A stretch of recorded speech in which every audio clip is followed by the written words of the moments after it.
そなた、先の件、あの時のとはいえ、命がけでわらわのは良い心意気だ。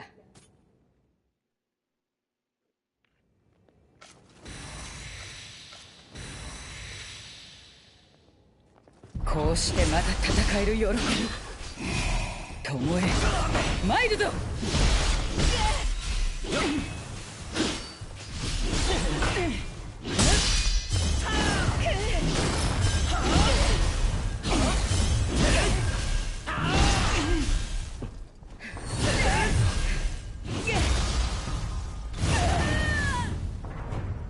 面白うなってきたわ。これからが本番よ。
やはりわらわの目に間違いはなかったか。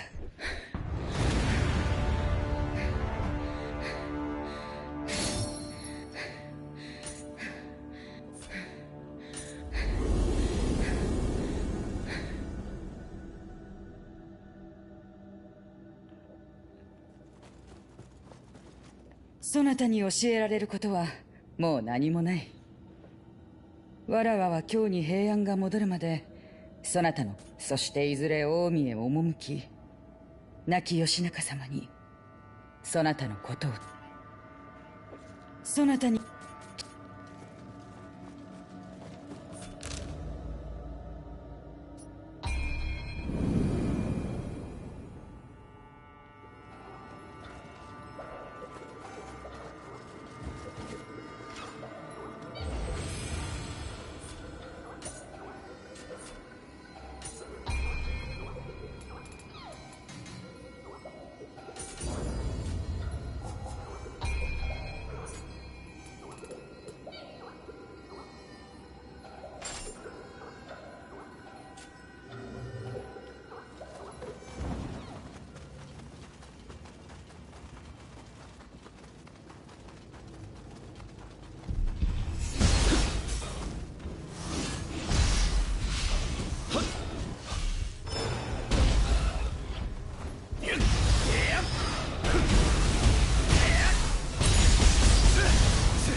巨大な鬼が相手とは聞いておらぬぞ。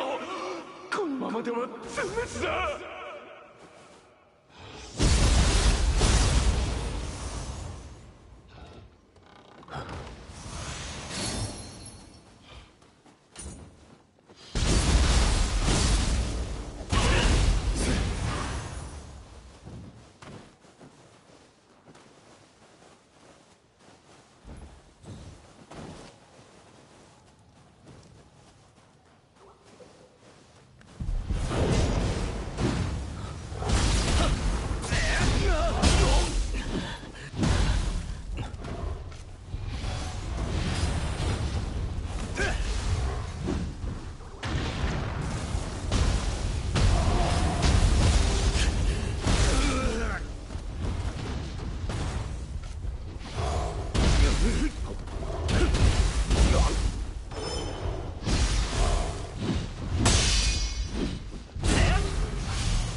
なんと氷河の先に見えるのがあの松尾大社か。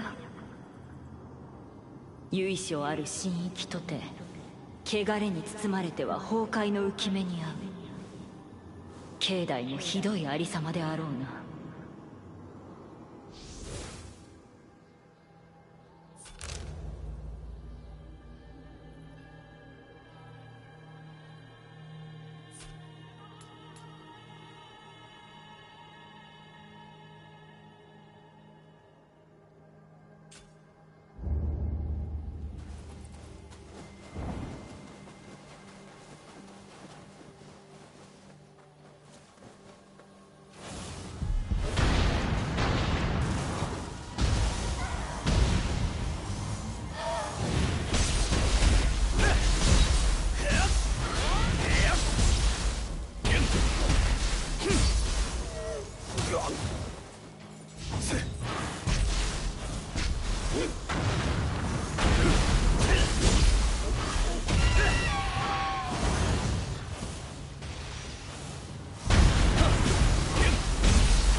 は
霊樹の輝きが都をお守りくださる。おばあ様の口癖であったな。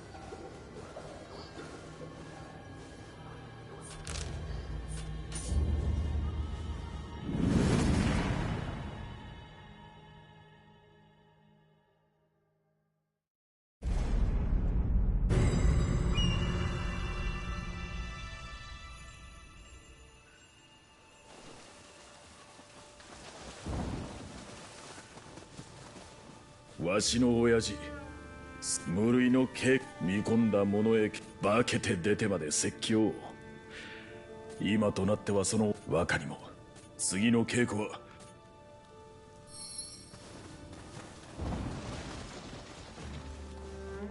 お主、これは面白い。この男写しよは様、主と同様隔離よ。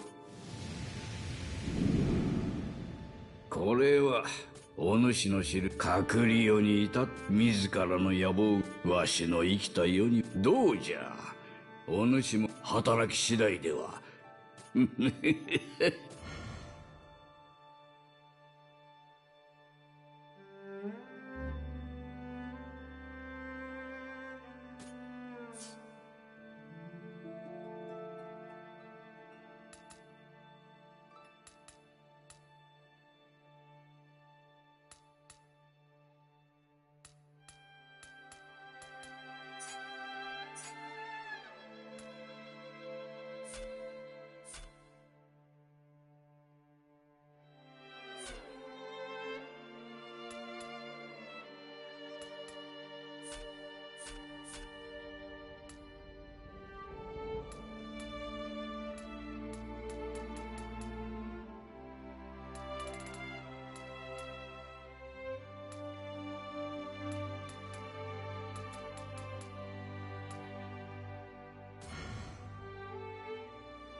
わしの茶室に見惚れておるのか。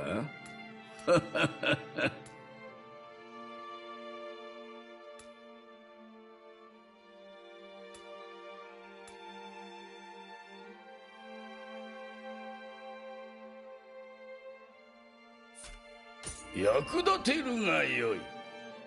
取引せ役立てるがよい。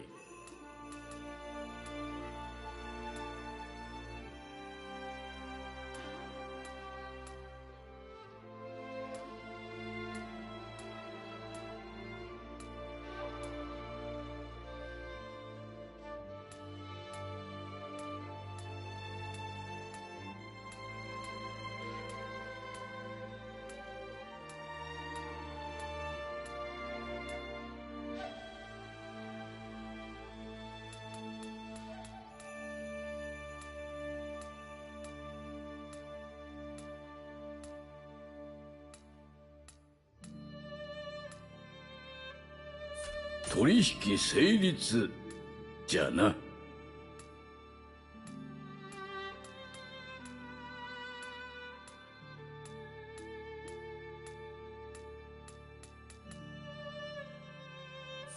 取引成立じゃな。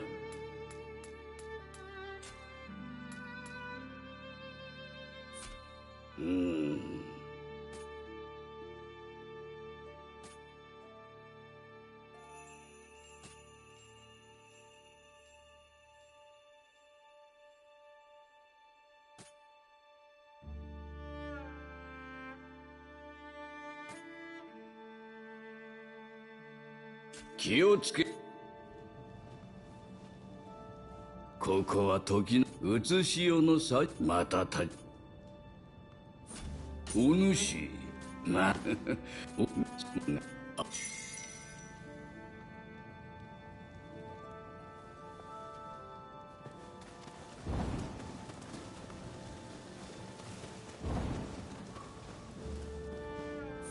あなた、都にはよかったらその見れかじ。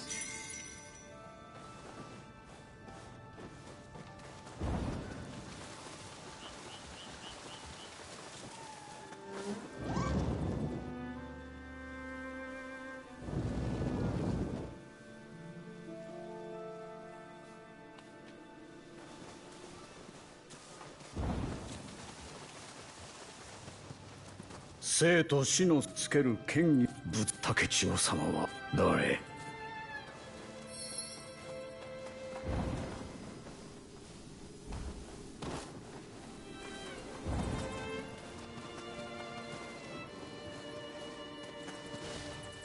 竹千代。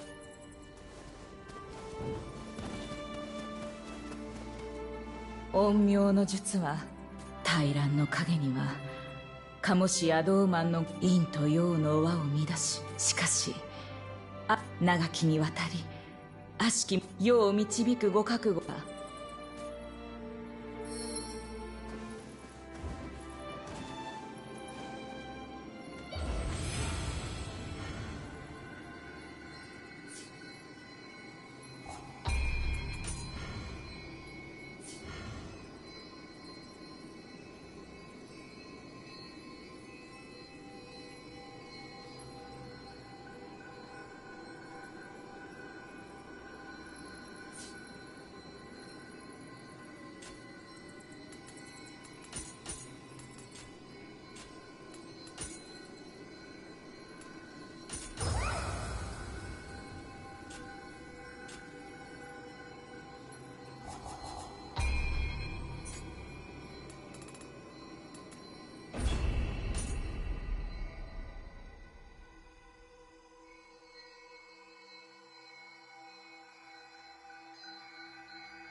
こたびは拙者と打ち合いましょう。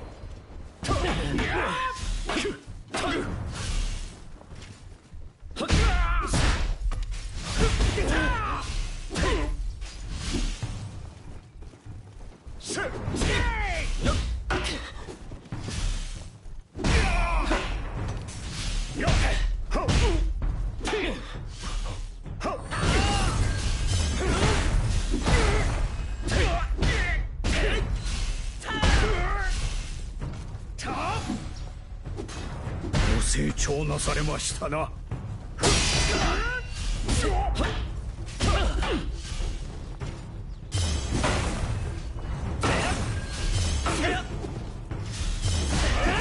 と力強い打ち込み。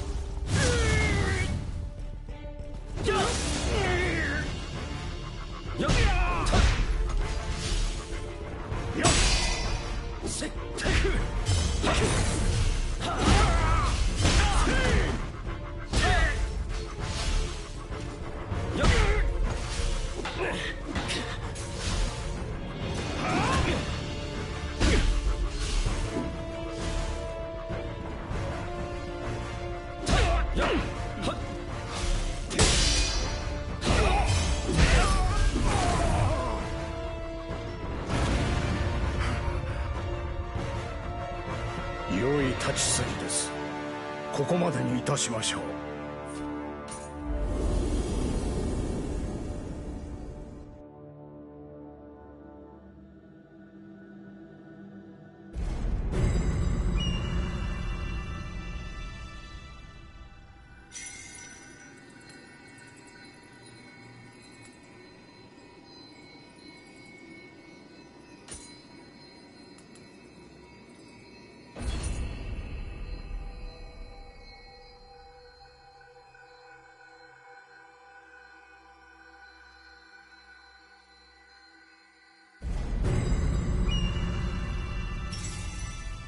今回の相手は少し手強いですよ。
ではもはや物足りないようですね。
和歌の力、拙者にお見せくだされ。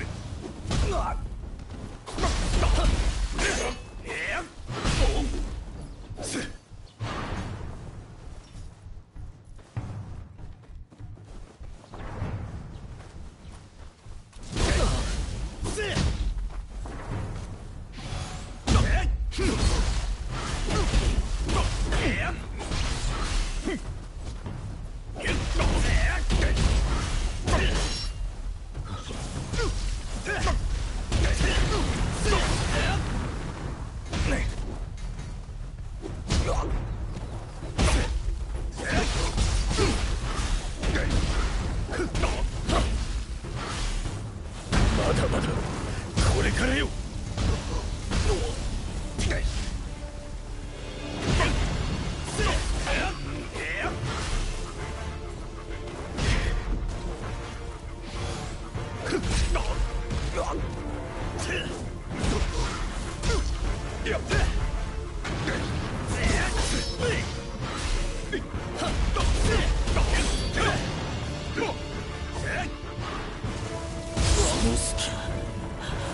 場では命取りですぞ。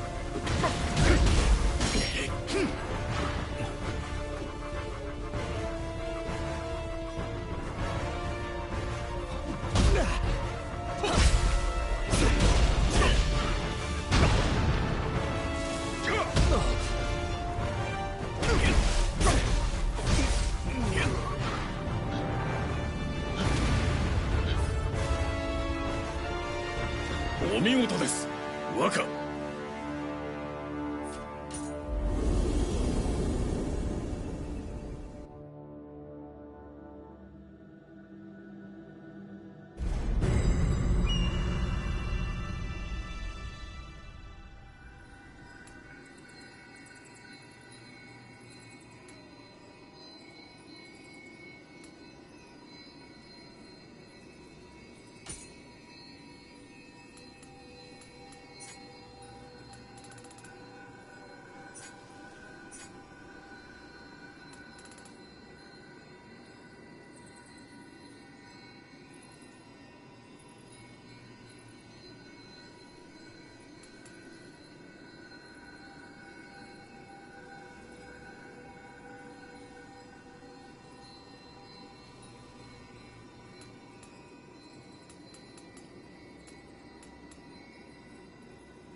さあ、加減は不要。来い。せっよっ。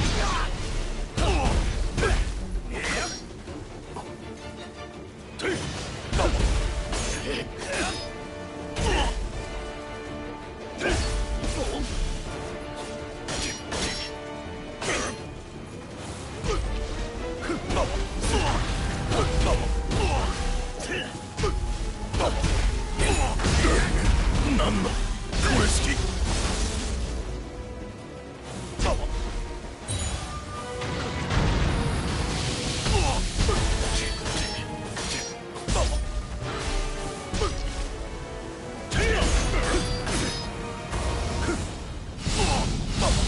やるな。それでこそ鍛えがいがある。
今川家が没落すると見るや野心を隠そうともせぬ。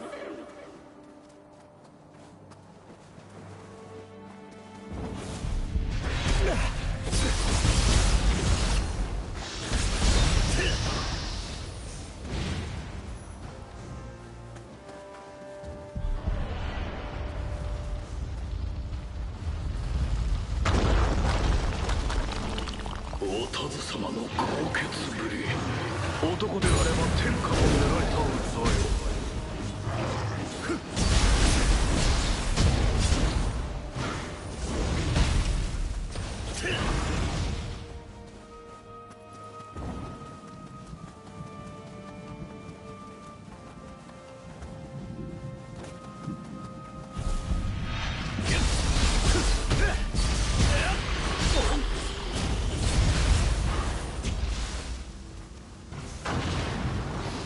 袋の埋葬を急がねばあやかしが悪じゃ。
お田津様、必ずや家康の首を。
武家の女として戦って散るは本望、もはや未練もなし。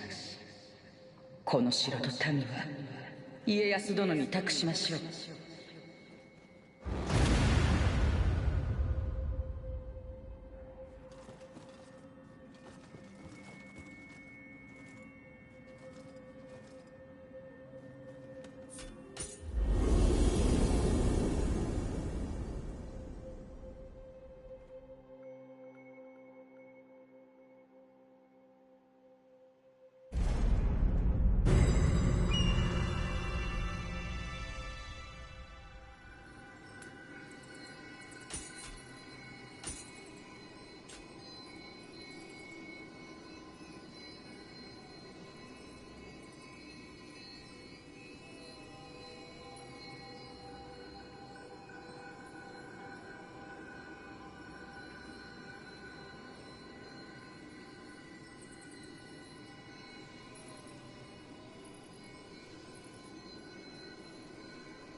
some notes.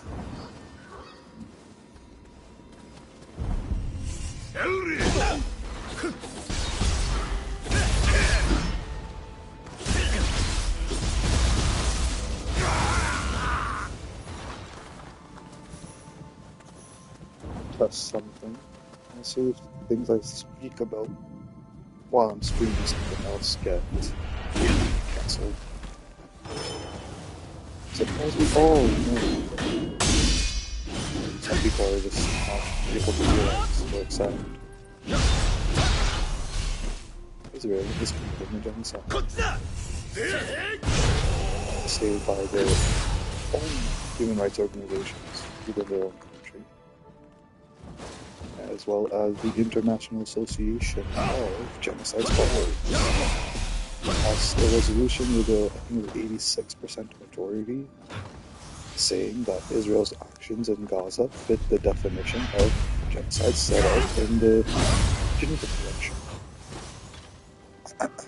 Not a controversial thing to say. It's just like, hey, like if the definition of like, you know, an orange is that it has orange coloration, it has like a peel on the outside, and then when you unpeel it, it breaks into 8 segments.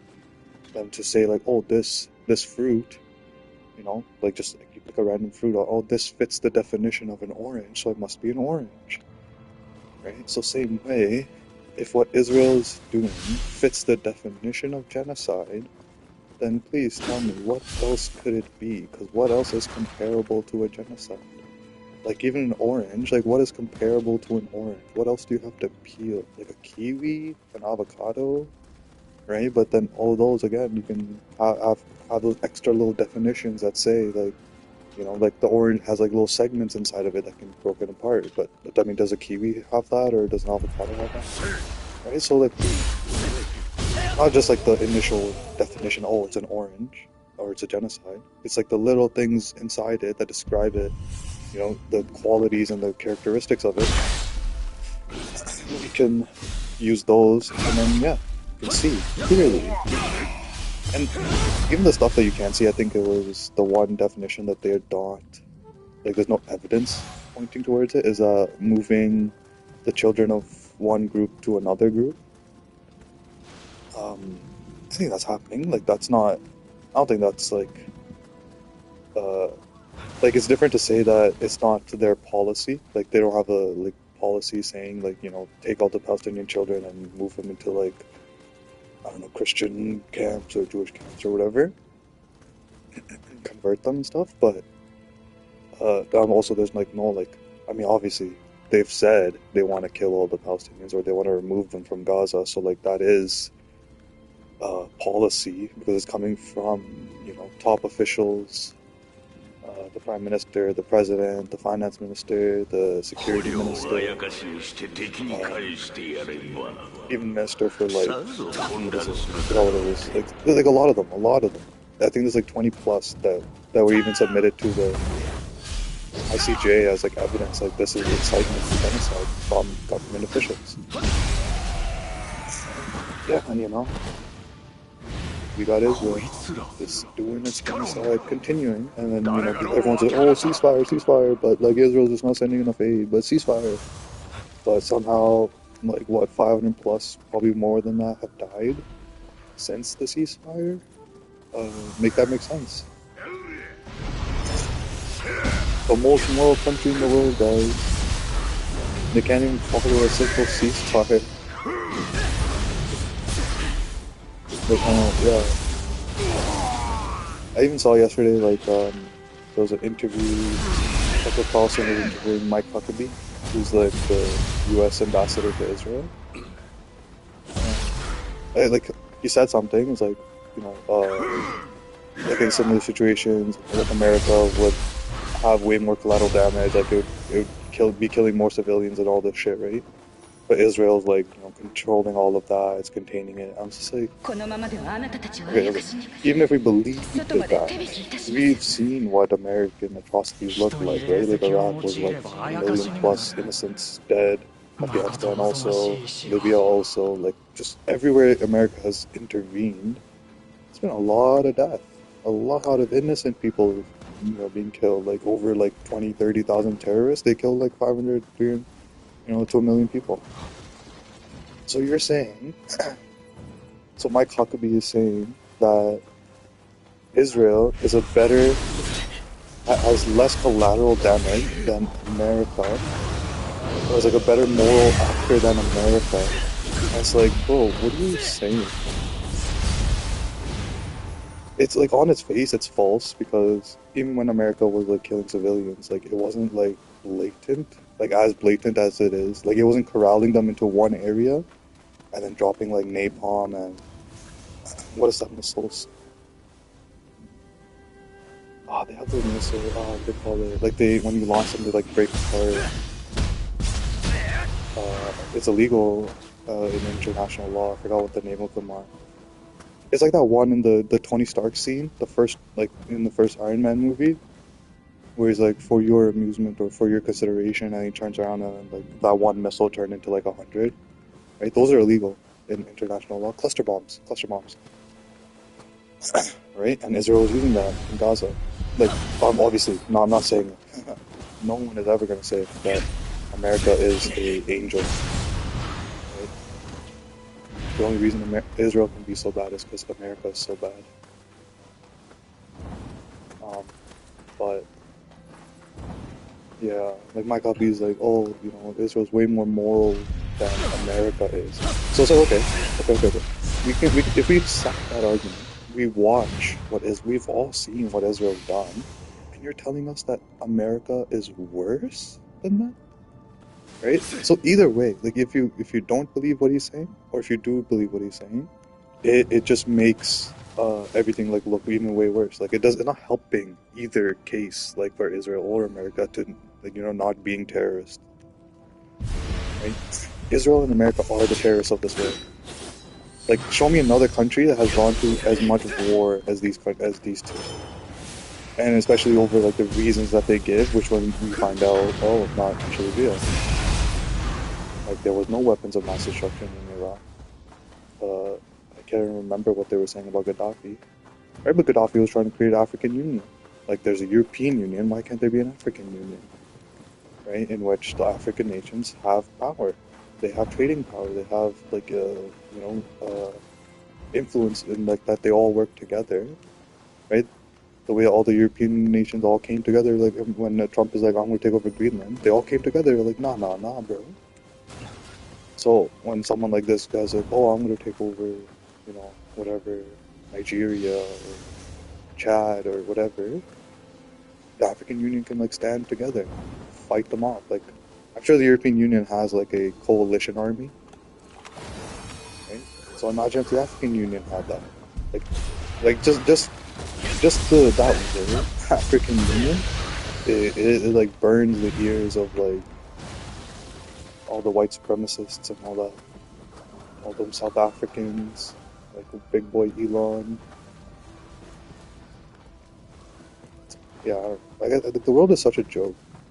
People take the corporations and the government so seriously, like, oh, they're actually trying to do something. It's just, you know, there's other bad actors that are getting in the way.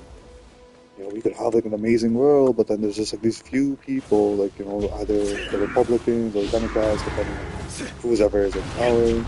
Like, it's just the other side. It always is like the one that's stopping us from doing anything. It's like bullshit, bro. Bullshit. Because one after the other, you guys all come into power, right? The Democrats, the Republicans, the liberals, the conservatives. And what changes for the people? Nothing. Things get worse, even, actually. Like in my city, they've raised property tax for like what reason? Nothing. Like there's no. That's one thing I also don't like about these governments is that they make these moves, they do these things, they give some like BS justification, which doesn't even affect most people. Like they're like, I have to look specifically what this property tax increase was for, but yeah, like there's no increase in like amenities, there's no increase in like maintenance. Like my entire street was just like full of snow, only until the other day because of like the warmer weather. like there was no snow plows. Even the construction people that were working to come in, and then the snow plow, and maybe that's like an ordinance that where there's construction they can't send in. Um, they can't send in snow plows, but still, bro, that's pretty horrendous. Like you increase, like I think they increased it like 8% almost, 7.75 something. It's like, what's the logic, right? Like, if you explain it to people, like, okay, this is the reason we're doing this, like, we want to increase our funding for this project or whatever. Like, even in New York,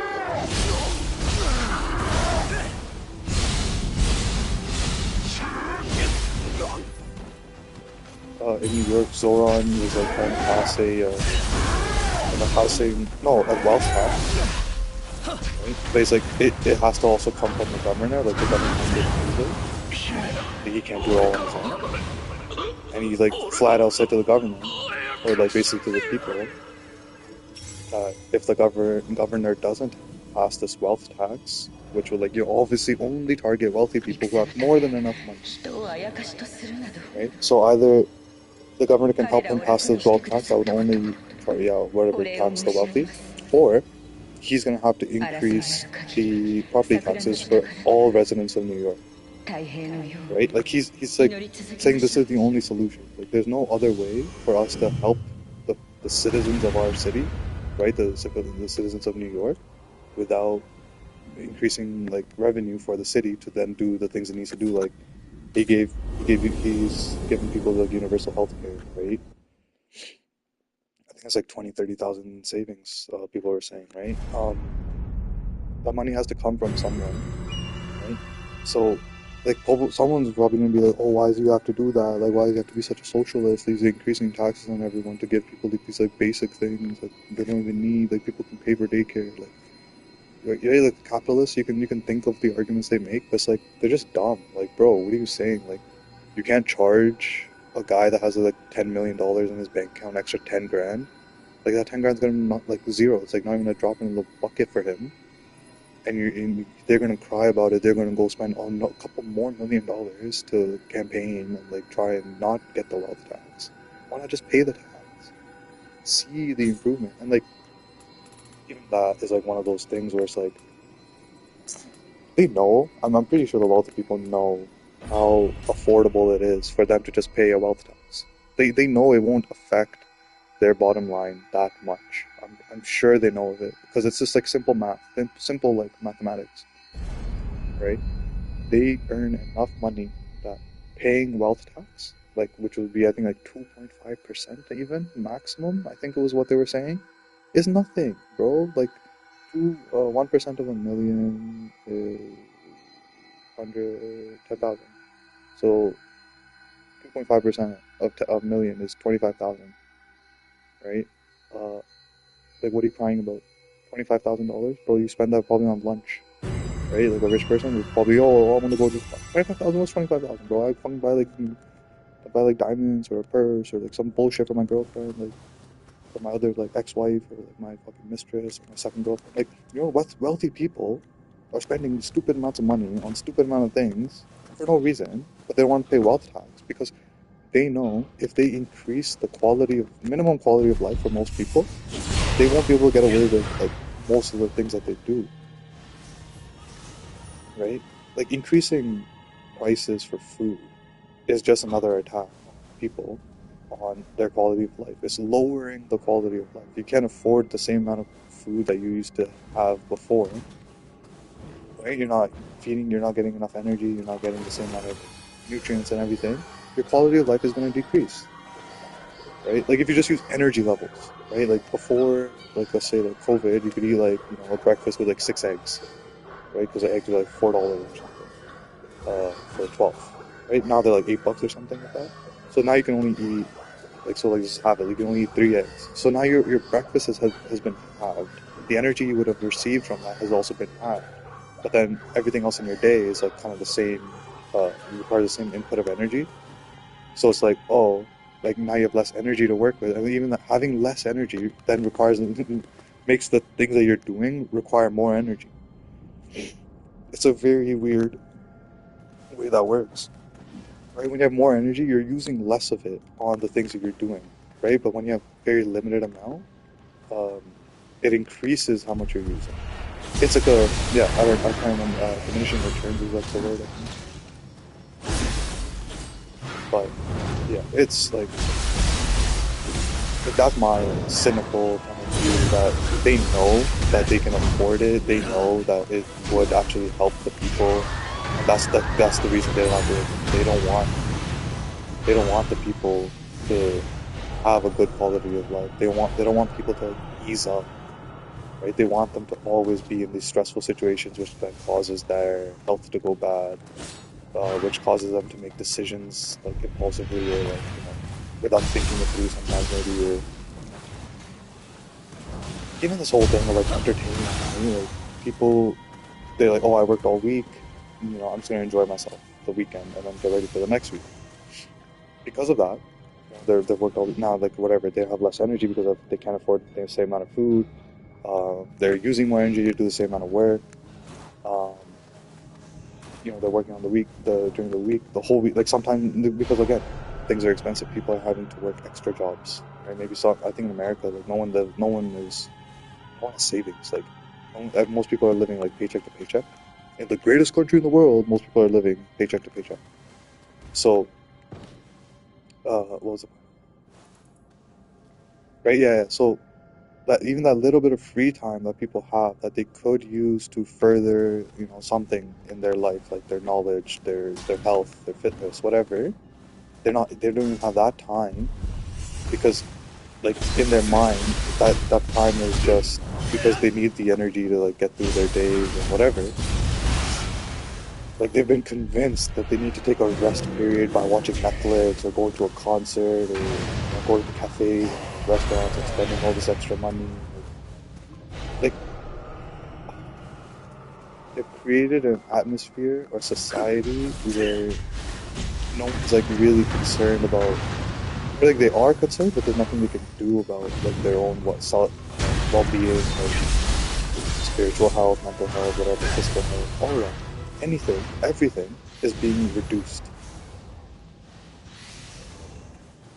Yo, this is a simple argument. We're in the second quarter of the 21st century. Second quarter of the 21st century, and here in the West, we don't have free education. We might have like I don't know, in Canada, whatever, like we have like healthcare, but even that healthcare is like not that great because like you go to the emergency, you have to sit there for like 6 hours, right? Like my sister was like having like fainting episodes or whatever. Like she just kept fainting. We went to the hospital at 11 for emergency at 11. They saw us at like 6 in the morning. Like by the time we left, the sun was out. And she was like faint. Even while in the waiting room, she was like fainting. And I was like, bro, like I don't think this is like normal. Like I don't understand why you guys are not, doing anything. We just sat there. We just had to sit there in the waiting room.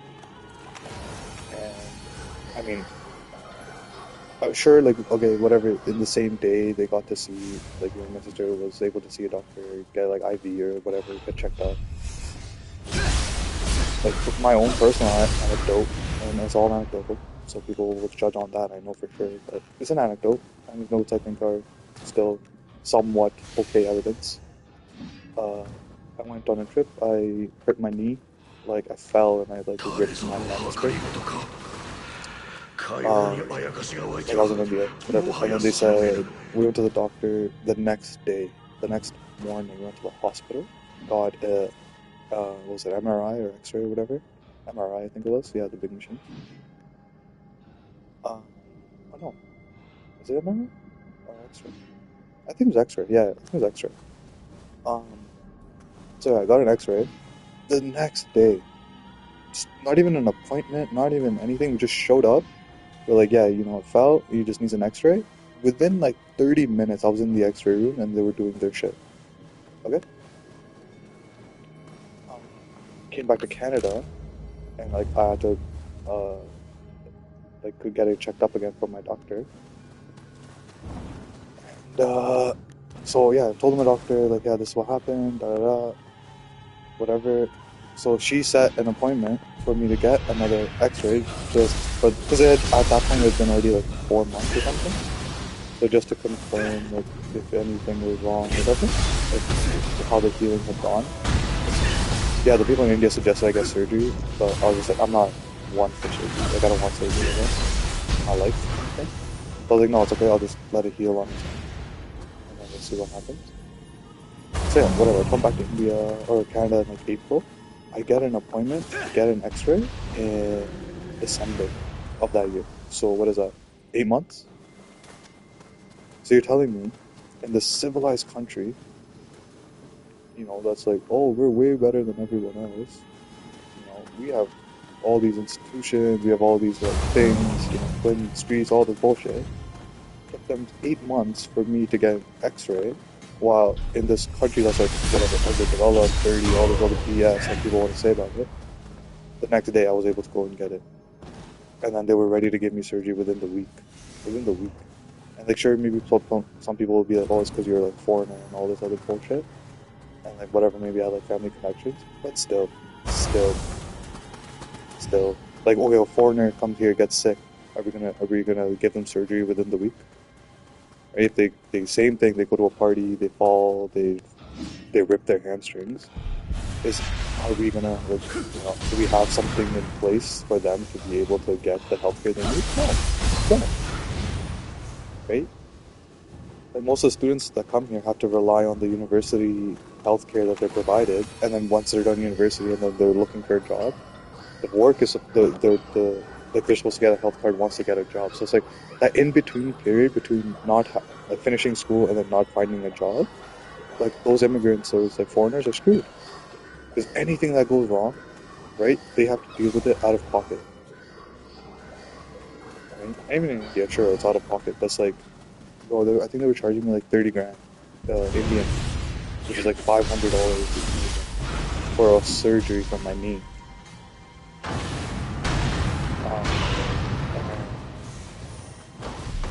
Like, I just find that ridiculous that we're in this like, civilized nation. Can't even like stand up against genocide. But like, we're told that we're better. But when you go to those countries, you see like their quality of life is like 100 times better. Like there's community, there's natural food, there's no like over processing, right? Like maybe I'm just like biased, whatever. I was in like the farmlands, Punjab, whatever. I was in North India. But yeah, like, what was my original point? Israel and America are the terrorists.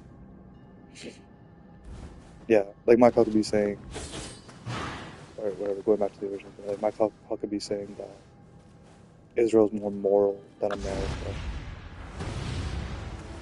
It's just you just question, like, bro, so you're saying America did way worse things that we know about? Because like, we can see what Israel's done.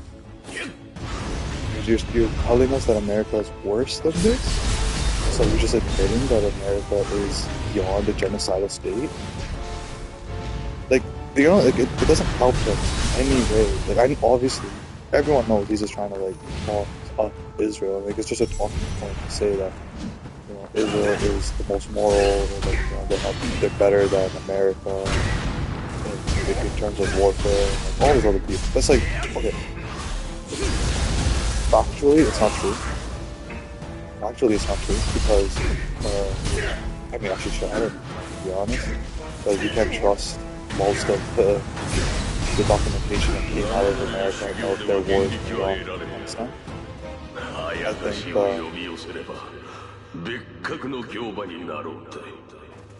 who was it? WikiLeaks, right? He kind of like, oh fuck, what was his name? WikiLeaks. I don't remember. I'll remember later. Whatever, the WikiLeaks founder, who we got arrested, all this shit, right? Detained. Because he revealed what America was doing, where like they would shoot at a van, and then when other civilians and people would come to try and like help the people, they would shoot at it again, like a double tap, which we see in Israel, like all the time. Like they did like a triple tap. They did a triple tap on like humanitarian workers. And I was caught on like the picture evidence. I don't know if there was video evidence. But evidence, like you could see like the vehicle was clearly marked World Central Kitchen or something. And then yeah, you could just see the fucking like missile, entrance cavity, right?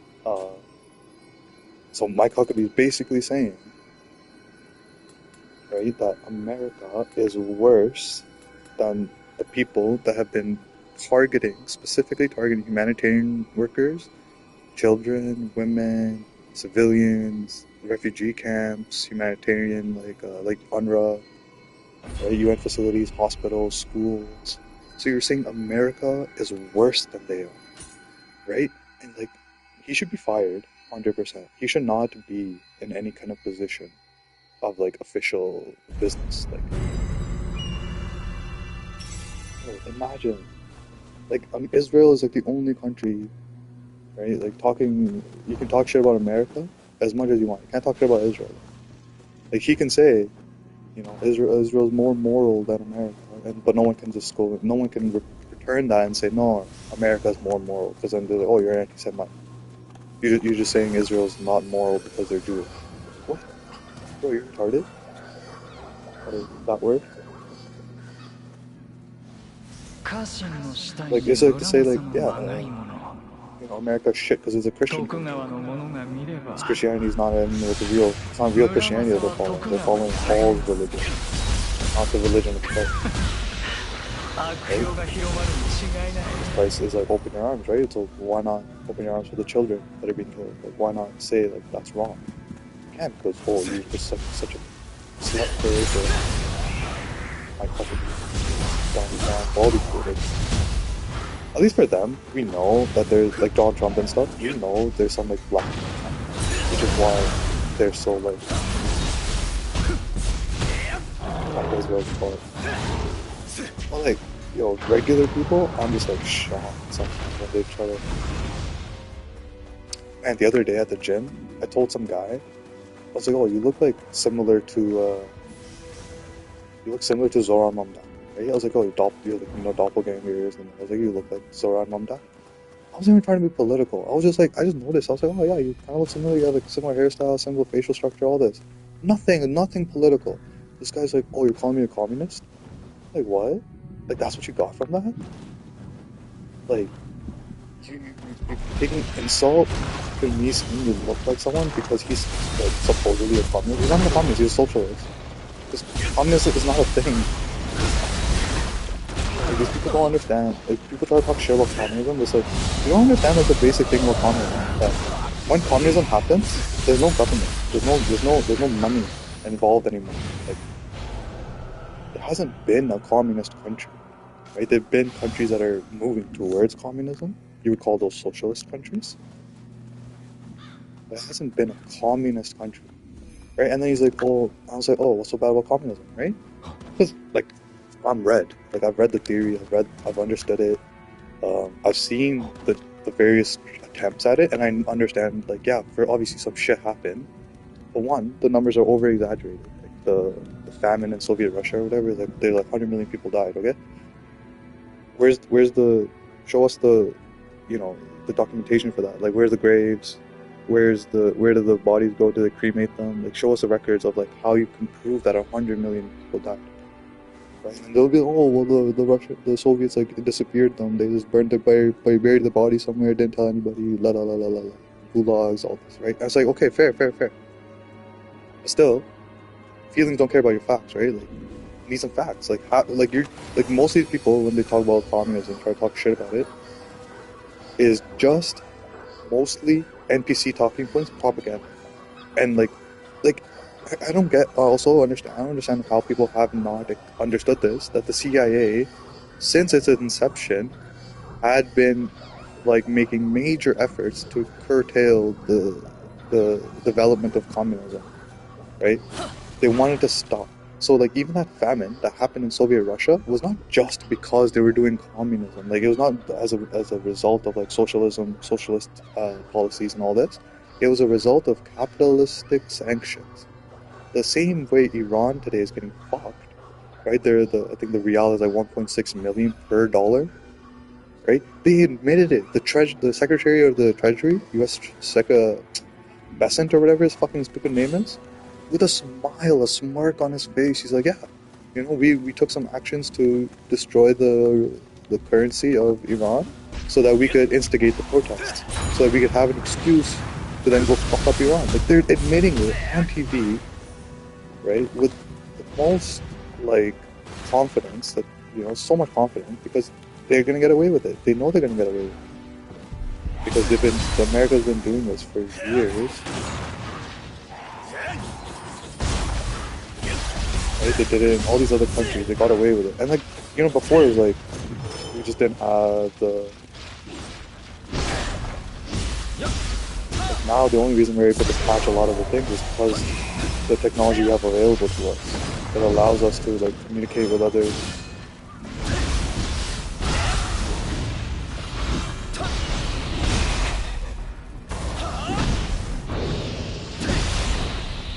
Like, what journalists living in, like, Brazil, journalists living in, like, Mexico can, like, talk to each other if they're, like, talking, if they're, like, you know, researching the same, like, topic or same organization or whatever.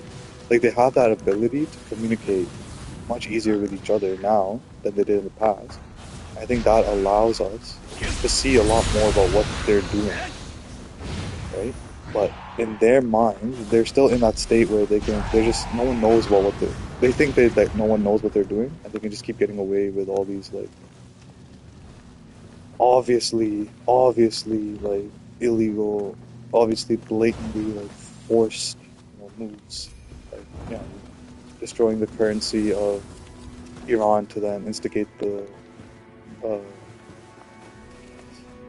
protests, and then to use the protests as an excuse to invade Iran, or, like, you know, to accost Iran about something, whatever, right? Like, I don't know, like, once you start seeing the patterns, it's not hard to like, it becomes harder to ignore them, actually. It's easy to notice them now. Like, I just watch and it's like, oh, like, you're lying. Like, 100% this is a lie. Bro, anytime an Israeli person says our ancestors are from this land, I'm like, give me a DNA test. Show me the DNA. Right? Show me.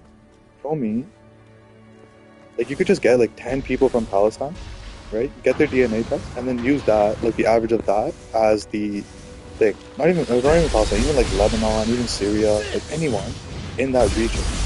Just get the DNA get the average composition of DNA of people that have been living in that area for generations. Currently, not like the last, like, 1 or 2, 3 generations of the Europeans that immigrated there. People have been living there for 10, 15, 20 generations. Get their DNA, use the average composition of that as your standard, and then you'll see Israelis are nothing but white people who have no ties to that land. And if they have ties to that land, it is the same amount, like, probably the same amount that all of us have ties to that land. Right? Like, my family, like, immigrated from, like, even, like, Persia, that area, right? Who knows if they had come from that side as well. So I probably also have some ancestral fucking ties to the Holy Land through my own ancestors. And, like, am I gonna go to Israel and be like, yo, this is my homeland? Get out? No. It's such, like, the logic of the whole thing is so stupid. Like, and then when people try to call it out, they're like, oh, you're anti-Semitic, oh, you're racist, oh, you're this, you're this. Like, bro, just shut the fuck up. No one's hating on Arabs or the Semitic is people that speak Jewish, or they speak whatever. Semitic people are the people that come from that area, right? To say Semitism is to be Jewish is wrong. It's a fallacy. It's a perversion of the meaning of the word. Right? Islamophobia is anti-Semitism. Hating on Muslims, hating on people that are like, hating on Palestinians is anti-Semitic. What they're doing to Palestinians is anti-Semitic. The way they talk shit about them, the way they say, like, bro, the president said every civilian is guilty. Every civilian in Gaza is guilty. Right?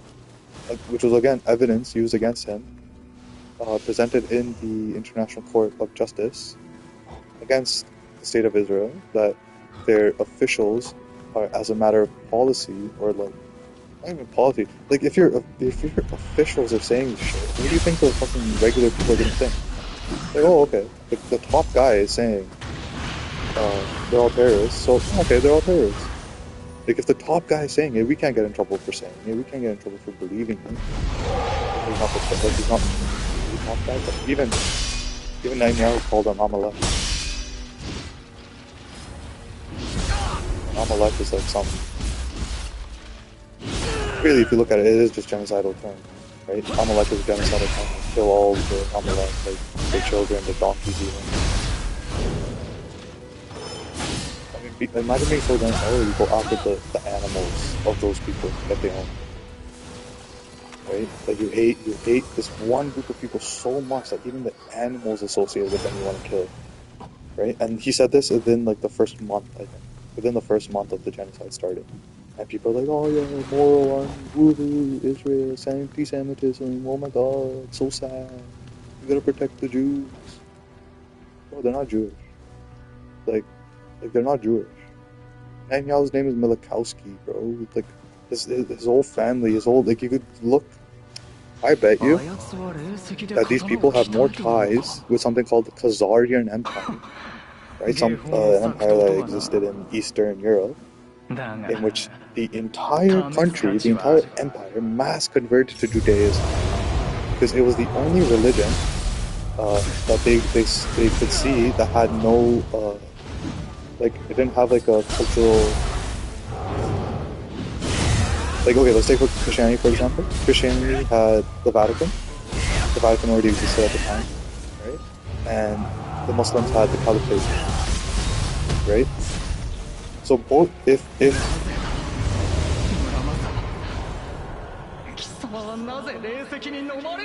is a deep thought. This way, like if this Khazarian Empire had converted to Christianity, they would be beholden to the Vatican, right? The central empire, like central whatever offices of Christianity. They would be beholden to them. They would have to like pay tribute. They'd have to like respect whatever they say. Okay, if the country converts to Islam, then they have to listen to what the Caliphate says. They have to respect like Mecca, Medina, all these other things. But if they become Jewish, which had no cultural center, which had no like offices, like nothing like the Vatican, nothing like the Caliphate, nothing like Mecca, Medina, nothing, right? They had no. All they had was like the temple in Jerusalem, but I think even at that time it was already Al-Aqsa Mosque. Like it had already been kind of like done, right? There was no center like organization that was controlled, like that was like dictating to all the Jewish people like be like this and this and this. So that's why they became the Khazarians converted en masse to Judaism, because then they would not be beholden to any other entity like the Vatican or Mecca Medina or the Caliphate.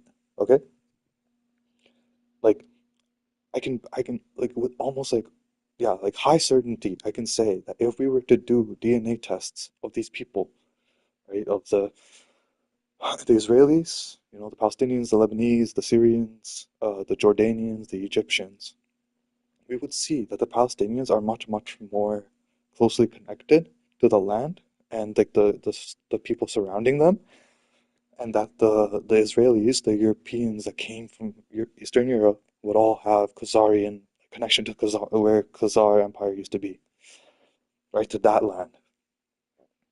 And like it's just I don't know. It's just so obvious. It's just like gentrification, it's colonization, it's apartheid, it's segregation, right? Even Ethiopian Jewish people that come to Israel are sterilized, are given sterilization drugs, like low key, like they're not even told about it. They just told us like another vaccine or something, but then they're being sterilized. I think it was B'Tselem that came out with this. They figured it out. So like even with their own Jewish people, they're doing racism and segregation, and treating them differently. And yeah, so it's like what are we doing?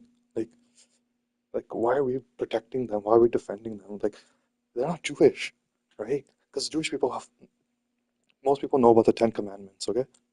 Like simple thing like don't murder, don't steal, don't lie, don't covet other people's wealth, all this other like random stuff, right? That's for like maybe like I think that's like the Christian commandments or something.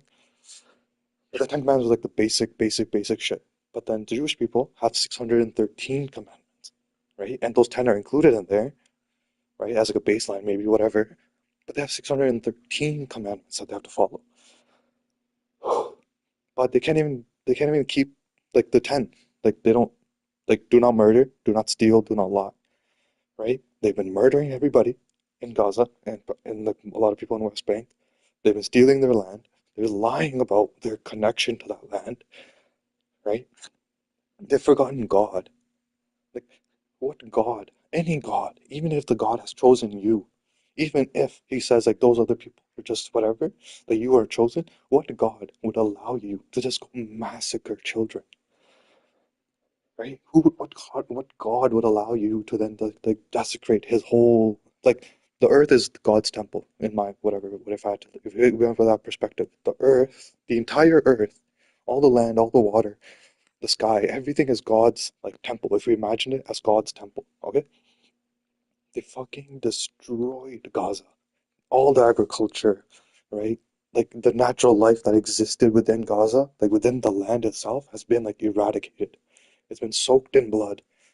Like, and there's only one God I can think of that would be happy with that.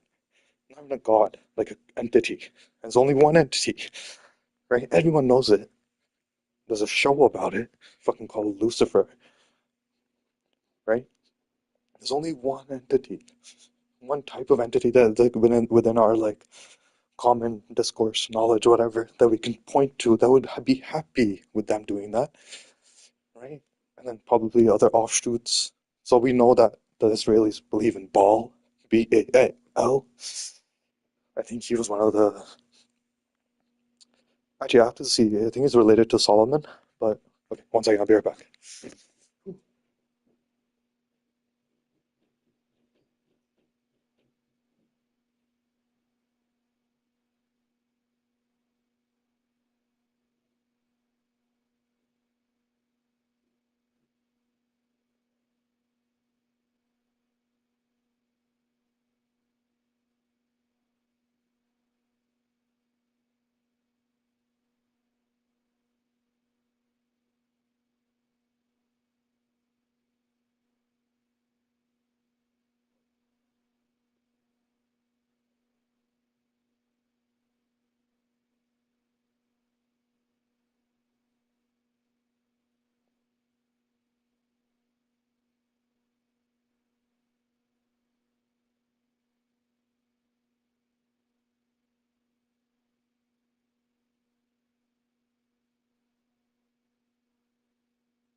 Hey, Princey boy.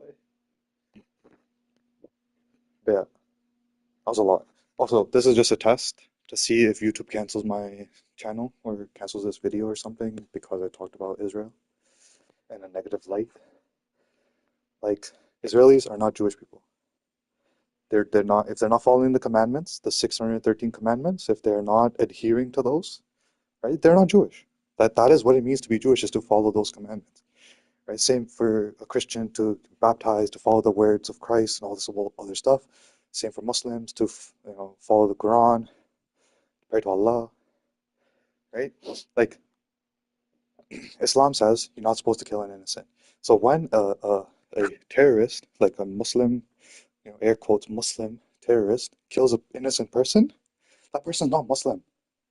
That person had never accepted Islam into his life to the extent to say that, yeah, I understand that it says, well, I'm not supposed to kill an innocent people, that innocent person, that if I kill an innocent person, I go to hell, right? That person's not Muslim. In that same way, those people that live in Israel, like, defy the commandments, and most of them aren't even actually like practicing Jews, right? They're just like, oh, it's an ethnicity now, so we're just an ethnicity people. Even that's a bullshit lie. right? Even that is like a perversion of the language. There's a book by Avi Schleim, I think his name is Avi Schleim. Let me see. No, Shlomo Sand, The Invention of the Jewish People. Okay? Judaism is a religion. It cannot be an ethnicity, right? My people were Sikh, right? That is our religion.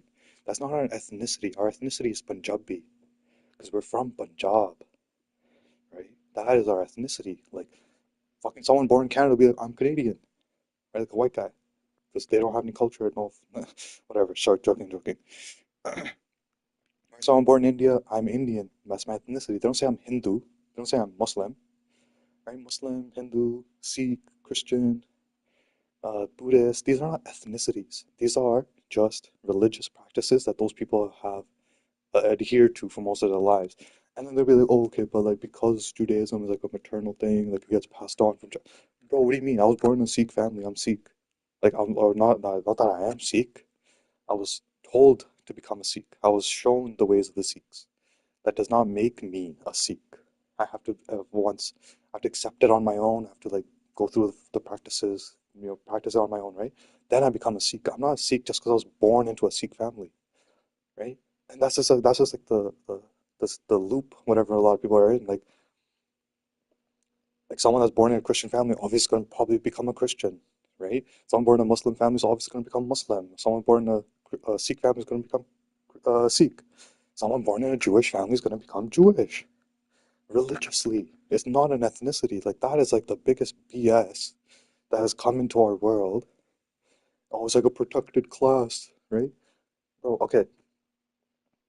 They try to say like all these countries did all this war, all this genocide, but like, bro, okay, so every people have been genocided. Why are you crying? Every people have gone through a genocide. My people have gone through genocide. And Africans have gone through genocide. Even Europeans have gone through genocide, right?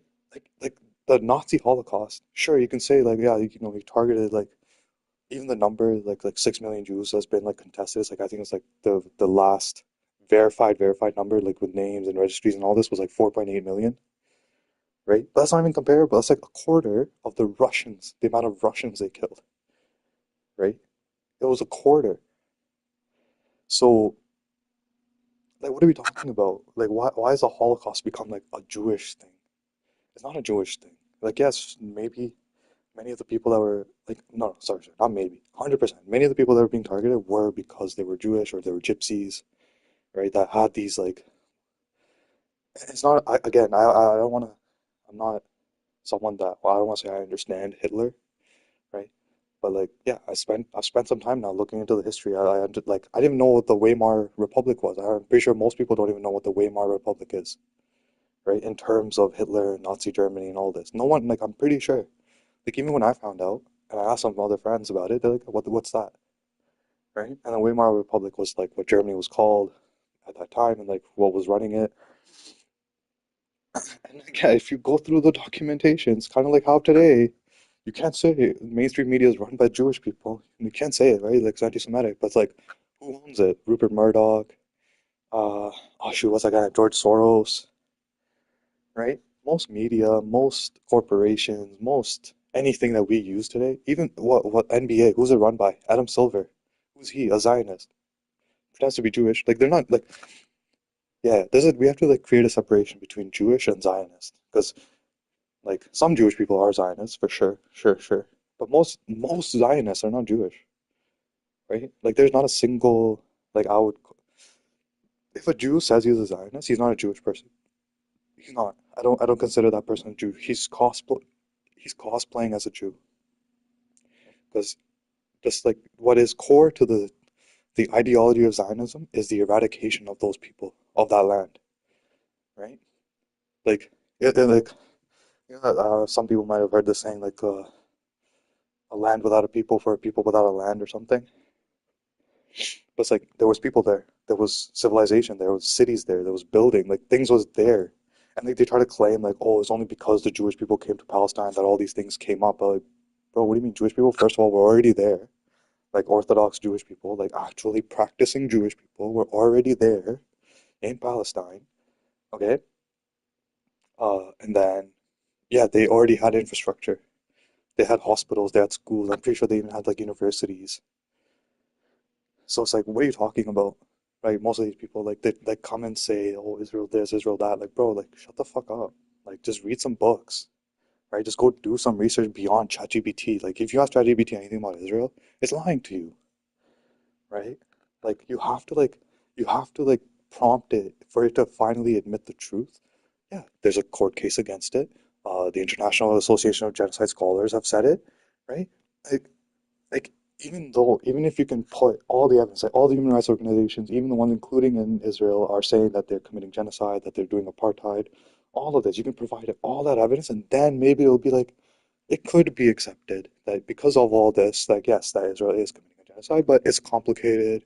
The case has to go through we should let the due process happen. I'm like, so during due process, it's okay for like, a couple thousand more, 10,000 more, 100,000 more people to die, right? It was like it's like obviously no, but then and then it just switches back to like its default like protecting Israel. It's like, bro, and even books, right? Like even that's like getting harder to determine if it's like actually a good source or like worthwhile source because I've seen like even now recently I've started seeing a lot more AI generation, whatever books coming out. And then like I don't like to go to Indigo. It's just like sometimes they have a sale, you can get like 3 books for like $10. Yeah, I probably shouldn't be going because I can just download them anyway. But I like physical copies of the books. I don't know. Okay, okay. You know what? I'm not gonna go to Indigo anymore. Whatever. But whenever I go to Indigo, whenever you go to the Middle Eastern section, right? It has Middle Eastern history. It doesn't separate into like, Islamic history or Lebanese history or, like Iranian history or whatever. It's just all of that is in one cup. One cup is like Middle Eastern history and then Jewish history. It has its own section. It's like probably the same size as the whole Middle Eastern section. And it's just books about Israel. How Israel is like it deserves to exist. How like even there's like some book about like October 7th about like this like first-hand experiences, and you go search up these people. They weren't even there. Like some of the people mentioned in that book weren't even at the festival. They were just people that are like sitting at home somewhere, and then they're like, I felt emotionally distressed when I heard about it, so I wanted to tell people this is like I'm so scared about going into the streets.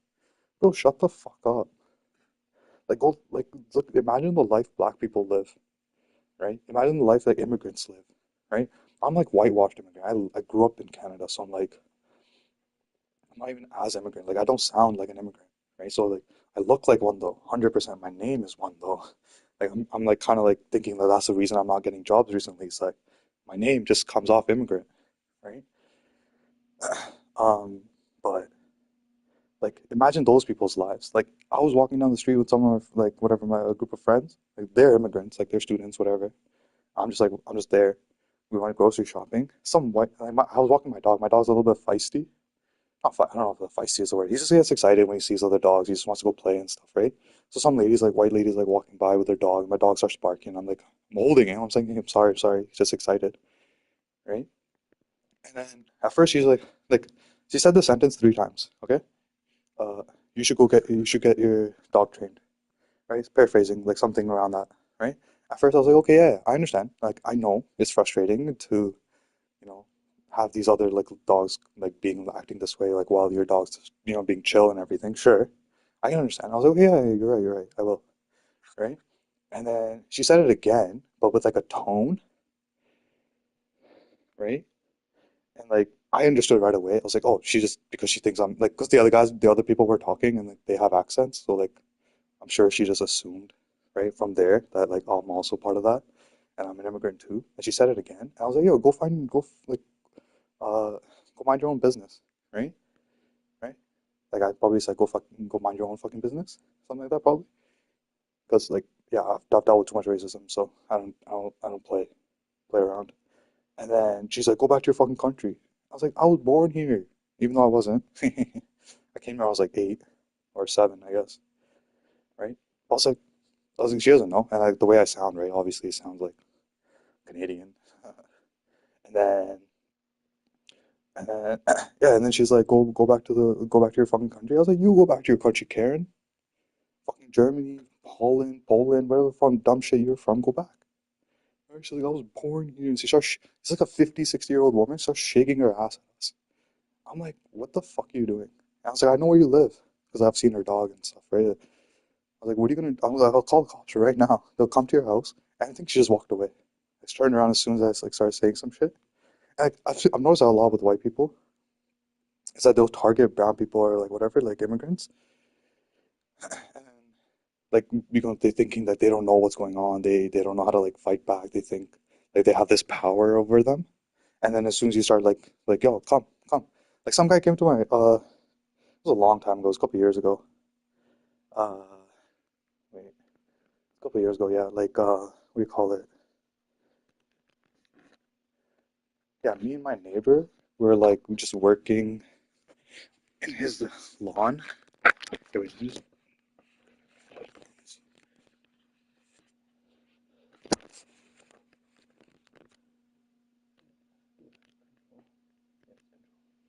one second.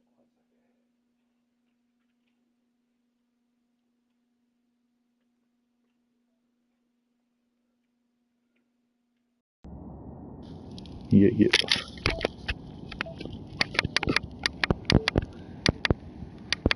So yeah, like a couple years ago, me and my neighbor were just like working on his lawn. We were just doing some landscaping, whatever.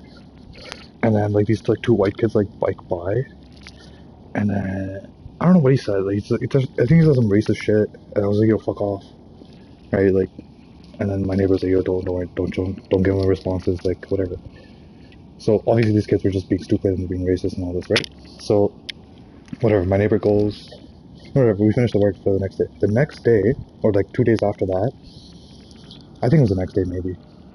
Like I'm just chilling outside in my lawn, and a truck pulls up, right? And I see the kid, and I guess who was his father. And I was like, okay, yeah, you know what? I did yell at the kid. I should say sorry. Like, no, my bad. Like, sorry for saying like fuck off to your kid, right? I was going off. I was started speaking to that, and the first thing that the fucking dad says, "You fucking hit my kid." I was like, what? Right? And again, it was like one of those like click moments. I was like, oh, okay, I get it. There's just some racism shit going on now, right? And then I was like, what are you talking about? I was like, you hit my kid. He came home. He's like, some brown guy like smacked him off his bike. I was like, what are you like? I was like, bro, we were working. He was on the other side of the road. Like, how did I even like touch him? I was like, the most I told him to do was like fuck off because he was being racist, right? And then the guy's like, who the fuck are you? What the fuck you think you're doing? Like, fucking kick your ass. I was like, come. I was like, come to my property. Stand on my property line right here. Come fight me, right? Try it. Fucking guy got like scared. I was like, oh, call us right now. We can deal with it. You can ask your son. You can talk to him. Go ask your son like what happened. They can come ask me and my neighbor what happened, and then we can deal with it, right? And the guy right away is alright. Shut up. Peace. Right? Like white people are just like no offense to all white people. Like there's obviously some good ones out there, but like yeah, most white people are like have this like sense of superiority. Thanks to Hitler, maybe thanks to the British Empire, right? Thanks to the American Empire, just destroying fucking all native populations everywhere, right? So white people have like this like feeling that they're the superior, right? And so I just love shutting it down. It's like shut the fuck up, right? Like you talking about like you guys being the greatest, like you can't even stand in the sun. It's like my favorite one. Like let's see who can stand in the sun longer. Let's see which of us, right, can stay out here. Oh, and like even that, it's like an amazing point against the Israelis. They say that they're natives of that land, and somehow they need sunscreen. They get sunburned. How are they native? How can they be native to a land of sun, but their bodies can't handle it? Tell me, explain that. And it's like, oh, it's because like they were living in Europe for so long. It's like, okay, so then they're European then, right? They've lost that connection to that land because they've just had so many fucking generations of Europeans, and they're not connected. Like, like even if they are, again, even if they are connected, it is so minuscule. It is so minimal in comparison to the people that are in that region already. And this is why DNA tests are banned in Israel. And you have to like get a court order to get a DNA test because they know that once people start doing it, they start seeing that oh shit, we're actually just Europeans. Oh shit, you're not actually connected to the Middle Eastern lands. You're not connected to the Holy Land. connected to Palestine in any way, then like their whole game is up, right? But they banned it, so no one can actually go and say anything. And it's just like ridiculous. That's like we live in a society where no one's asking for the evidence; they're just taking their word for it. Oh, the Bible says, oh, ancient Israel, this. The Bible's not talking about the state of Israel. It's not talking about the modern state of Israel at all. Right? Israel was like one of the children of Abraham. When they speak about Israel in the Bible, they're speaking of his descendants. They're not speaking of a state. They're not speaking of a country, right? And then even if you want to get into like David, right? And like this is a little bit of like argument I have with Muslims is that David was not a prophet, right? David was just a mercenary, like a conqueror, like a bandit or someone that took over the kingdom and then passed out propaganda to make it seem like he was the rightful king or whatever. And it's like, as soon as someone's like whenever we can hear Trump say like, this is the best thing ever, this is the greatest ever, like this has never been done for blah blah blah blah. We just know he's lying. We just know it's just exaggeration, it's propaganda. Okay, which is what David did. There's like it literally says, like, I don't know where. Oh, I have to find it actually now. I don't want to say literally either. I paraphrase it. Within the propaganda, which I think was like the Old Testament or the New Testament or whatever, that David passed out, like that he gave, he's like, this is the canon, whatever. It says that David was the best prophet. David was the perfection or the personification of the perfect prophet chosen by God. Right? He, like, not him saying it, but like whatever the text that he sent out, like he said, like, it basically claimed that he had like he was the rightful heir to the kingdom by saying like whatever, like 20 years before this, like his father was the king, but then they got banished, he had to run away, and then he came back to reclaim his rightful throne. Story of Israel somehow, right? Like, but there's also a lot of evidence that just shows that he was not actually anyone that was like connected to that land at all. Like he was not a royal prince or something. He was just a mercenary that had power, took control, and then passed out propaganda to justify his power. Something you see throughout history as conquerors doing is that history is written by the victor, right? So the history of David was written by David after he conquered Judea, Samaria, whatever they want to call it. Right? After he conquered it, he wrote his own history that made it seem like he's the justified king, that he is the real rightful owner of that land, the rightful ruler of that land. So even the fucking story that these people base themselves off of, right? The Star of David is the star that Israel has. Even that, all of it is BS. Not BS, but like, it's a lie. It's propaganda. It's not factual, right? And it's like, okay. Also, we live in a society where a Bible or like a holy text is like telling us like this is what it is. Like it's okay for all these people to die because it says in the holy text that this like their interpretation of the holy text says that Israel has to exist or something. Like, or like people should like protect Israel. I don't know. It's dumb. It's all dumb. And then they try to go after like Muslims for like Sharia law. Sharia law is like way better than like the shit that you guys have. Like conservatives, especially Republicans, would love it. Like I saw his recent interview, someone was trying to talk shit, like some white lady was trying to talk shit to like a Muslim, like a convert, or they call themselves reverts, whatever, because like they think everyone starts off as Muslim, and then if you become a Muslim, whatever, in your life, you're a revert, you're not a convert. Anyway, whatever. So she's trying to, she's like asking this, like, she's like, oh, I'm sure she thought she had a gotcha question. She's like, how do I explain to my little girls why there's like these women walking around that are like just fully clothed from top to bottom? Like, how do I explain that that's not right? That's okay, and like they shouldn't feel compelled to follow like that, right? I'm like, what? First of all, you're retarded. Like, just the first part of your question was so stupid. How do I explain to my girls why these women are covered from top to bottom? So what, you want to explain to your girl like as if that's not normal, as if like being covered is abnormal. It's like so strange. It's so weird, right? And then I love the chick's response. It's like maybe you should have a conversation with your girls as why they should not be revealing themselves. They should not be wearing so much revealing clothes, right? That uh, when women dress this way, it is their choice, and not even that. She's like simple, like, right? So like if you went to Italy, right? If you went to like a Christian sector of Italy, you would see women walking around with the same type of clothes. They are called nuns, right? And like even this is like the stupidest shit about Christians is they try to hate on Muslims, they try to hate on women, on Muslim women like that wear hijab or burqa, whatever.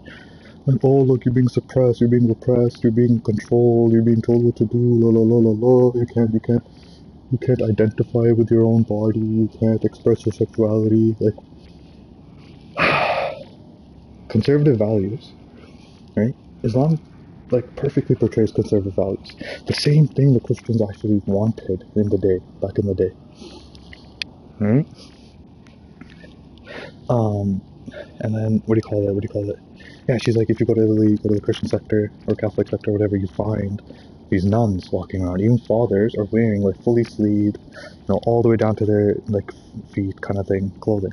Like they're not exposing themselves, they're not showing their skin. And she's just like, these things you're talking about, like revealing your skin, expressing your sexuality, like being free, right? These are the works, and like in the Muslim person's view or the Christian person's view, these are the work of the devil. The devil wants you to like circumvent traditional values. The like Satan or Lucifer, or like this evil god, right?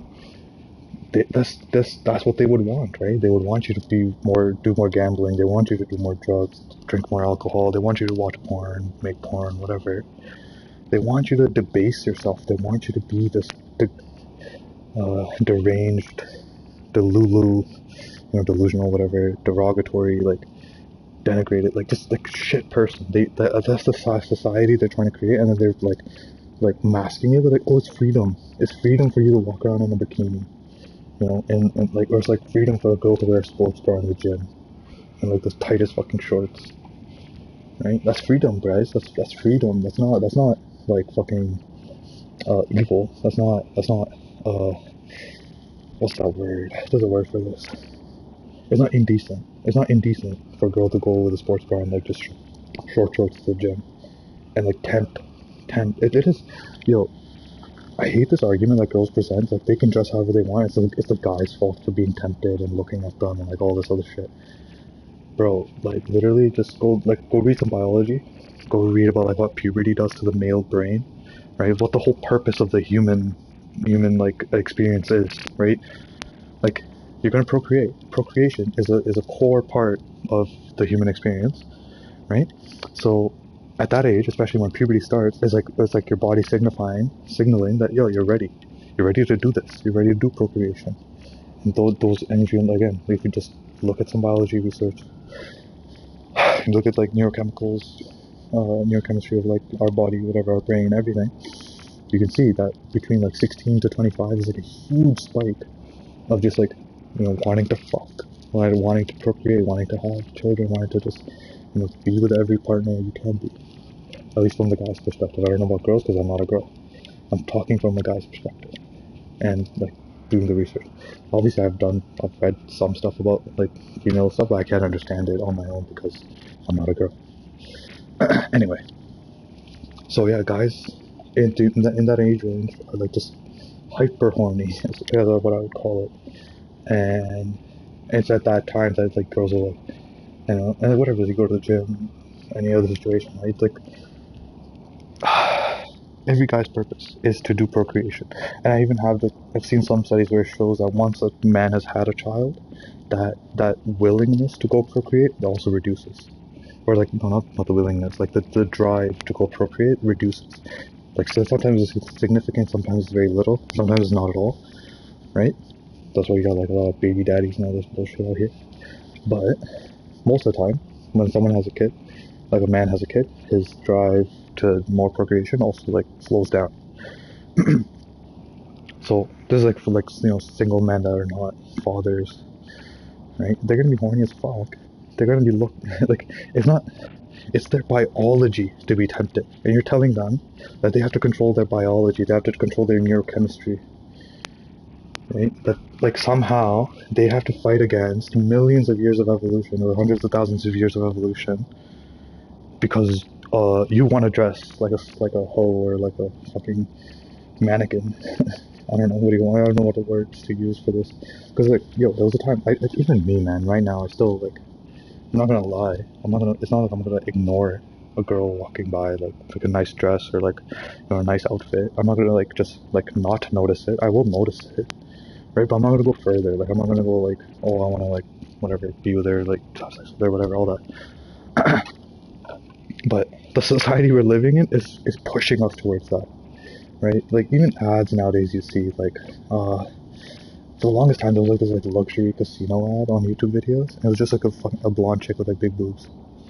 I'm like what, right? Or like yeah, I don't know. Like once we start kind of like going through the things that we have in our society with this like fine tooth comb of like, is this a moral thing? Is this like a good thing? Like where's the origination of this? Why was this introduced into our society? Like, who benefits from it? Stuff like that. You start doing that with like the simplest things, right? Yo, someone pointed this out to me, and I was like, wow, shit, crazy. When you go to the grocery store, they tell you to pay like extra like quarter or 50 cents or whatever to get like that one of those like reusable bags, right? Because like, oh, it's saving the environment, all this. Okay, cool. They're trying to sell us on like eco-friendliness, right? Which is good. Like, it's not bad to be eco-friendly, but then all the food you buy, right? Even the fruits you buy, like you go to the produce section and you want some apples. What are you gonna put it in? Like what is the thing you're putting it in? It's a plastic bag, right? You go buy like a packaged food, plastic, right? Maybe like this like some even like actually I bought Ritz the other day. Like it's a cardboard box, but inside it's plastic. So it's like, oh, like you're telling us that we should, to be more eco-friendly, like support the environment. That's why we have to pay extra to get these reusable bags. But then everything you're storing all the food in is this plastic, right? Like it's idiotic. And then most people won't even notice it because they're not gonna like look at it that closely. They're gonna think of it as like this is hypocritical that they're making us pay extra and they're telling us, oh, it's like an eco-friendly thing. But then every product they have, right, nine out of 10 products they have are like wrapped in plastic or like have some plastic contained in them. And it's like, what are we doing? Right? Okay, we're talking about eco-friendliness. Why do we have water bottles still? Why don't we advocate to sell people refillable water bottles way more? Like, just stop creating plastic water bottles completely. Even if they're recycled, right? You can look into the recycling process. They're not actually able to recycle all the plastic, right? And then even the recycling process creates pollution. So it's like, why not just get people like a copper or aluminum? I don't know what the proper material would be for a refillable thing. And like the answer is obviously profits, because if they replace everything with a reusable, instrument, no one would need to go buy more of those, right? You just give it to everyone, one or two or whatever, and then you're done. There's no more production, there's no more sales, nothing. But plastic water bottles, there's all the production costs, manufacturing costs, sales, everything. It's just endless, right? Which is why we won't have something like, free refillable containers or whatever, vessels for water for everybody from the government to reduce the use of plastic water bottles, right? Simple things. Our government just won't do it because they want us to live in a shit world. They want us to have a low quality of life. Oh yeah, they started with the wealth tax, right? Rich people know they can afford the wealth tax and it will have very, very, very little impact on their, their day to day, right? Even their earnings. And maybe they'll even go earn more money to circumvent the loss that they made from paying the tax. Okay? But the reason they won't do it is not, like they know, like it doesn't cost them anything. The reason they won't do it is because then it means that the quality of life of the regular people will increase. They don't want that, right? I am sure they would actually be happy for the property tax to go up in New York rather than the wealth tax to go up for them. They would be more happy with that because it just means a lowering of the quality of life for the New Yorkers. Which is what, like, I just hope, like, that's the hope that Zoran is just bluffing with this. he's trying to play hardball with the governor because the governor is the only one that can pass the wealth tax. But yeah, we'll have to see. It's he's good. Zoran is showing the power of politics. That what we've been like witnessing the last whatever few decades, if anyone's been paying attention to politics even, is that the rest of them is just a show. And like if they pass anything, if they do any policy, legislation, whatever, it's mostly in the benefit of the corporation, right, or the detriment of the people. Whereas Zoran is trying to do it the opposite. He's trying to do the benefit of the people, detriment of the corporation. But not even like significant detriment.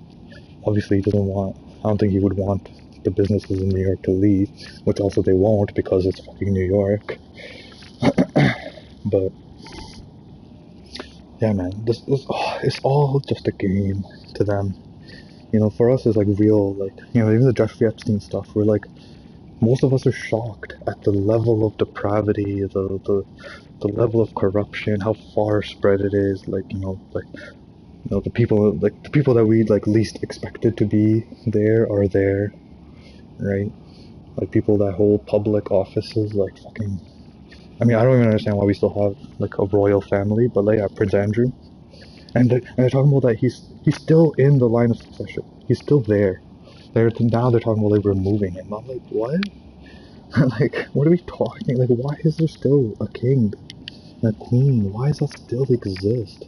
I thought we finished feudalism. I thought we ended feudalism, right? Which again, is like one of those things. You look at it with this like a fine-tooth comb of like now critical thinking, and it's like, oh, so we're not actually finished feudalism.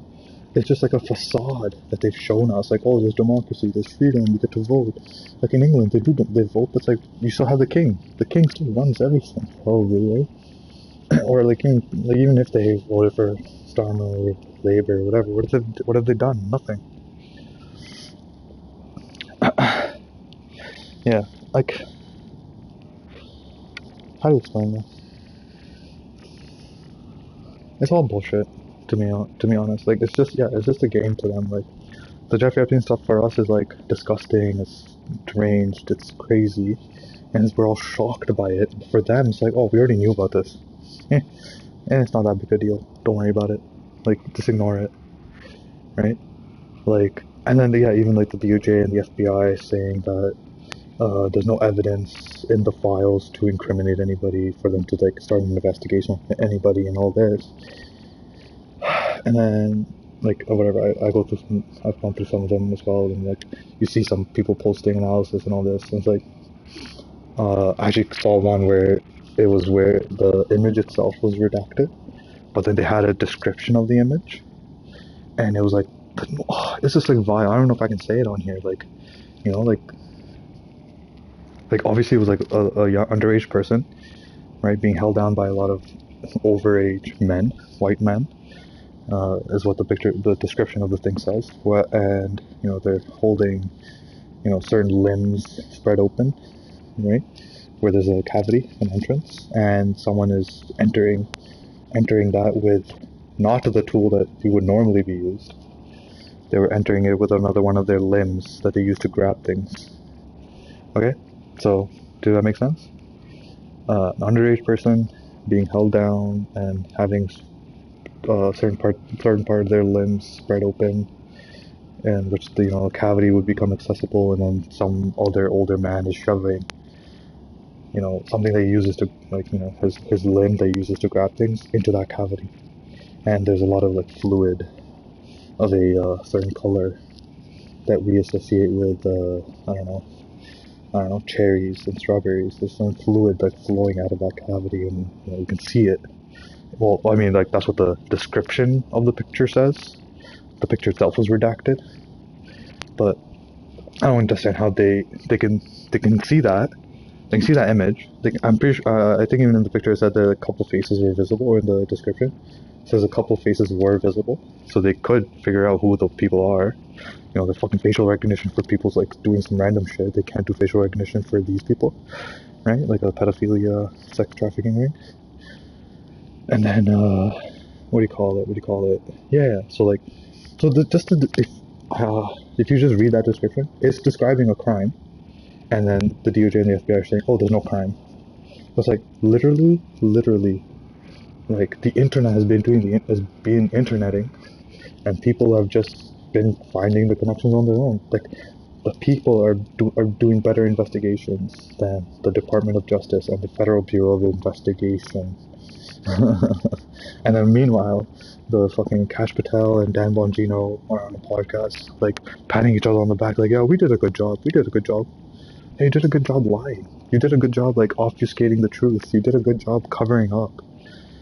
And, like, everyone just, like, understanding you're stupid idiots, so obviously you're not going to be able to do a good job. Everyone just knew that. You just played the part. You just played your role as a fucking distraction. But yeah, sorry. I think this all started with like a test to see if YouTube would cancel me for saying Israel is committing a genocide, according to the International Association of Genocide Scholars, according to the UN Commission of Inquiry, according to B'Tselem, which is an Israeli human rights organization, according to Amnesty International, which is a human rights organization, according to UNICEF, I believe as well, or UNIFIL was it? I don't know. One of them, right? Doctors Without Borders, like. UNRWA, and UNRWA is UNRWA, obviously they have to say. But yeah, like it's like if you're still fighting that fact, if you're fighting the fact that Israel is committing a genocide, right? You're delusional, you're ignorant, and you're complicit, right? You're contributing to it by being this oppositional force for the people that are actually trying to stop it. You're standing in their way, like no, we're not doing anything, we're not doing anything. Why are you attacking them? Why are you being anti-Semitic? Oh my god. Stop hurting the Jews. Haven't they gone through enough? Bro, the only reason you pay interest on your credit card is because of them. Not again, I don't want to say Jewish people. I want to say Zionists. There's a difference between a practicing Jew and a Zionist that pretends to be a Jew. That cosplays as a Jewish person. Okay? The reason you have to pay such high interest on your credit cards, on all the loans you take, everything, is the reason the Jewish people were kicked out of so many countries in the past. Usury, right?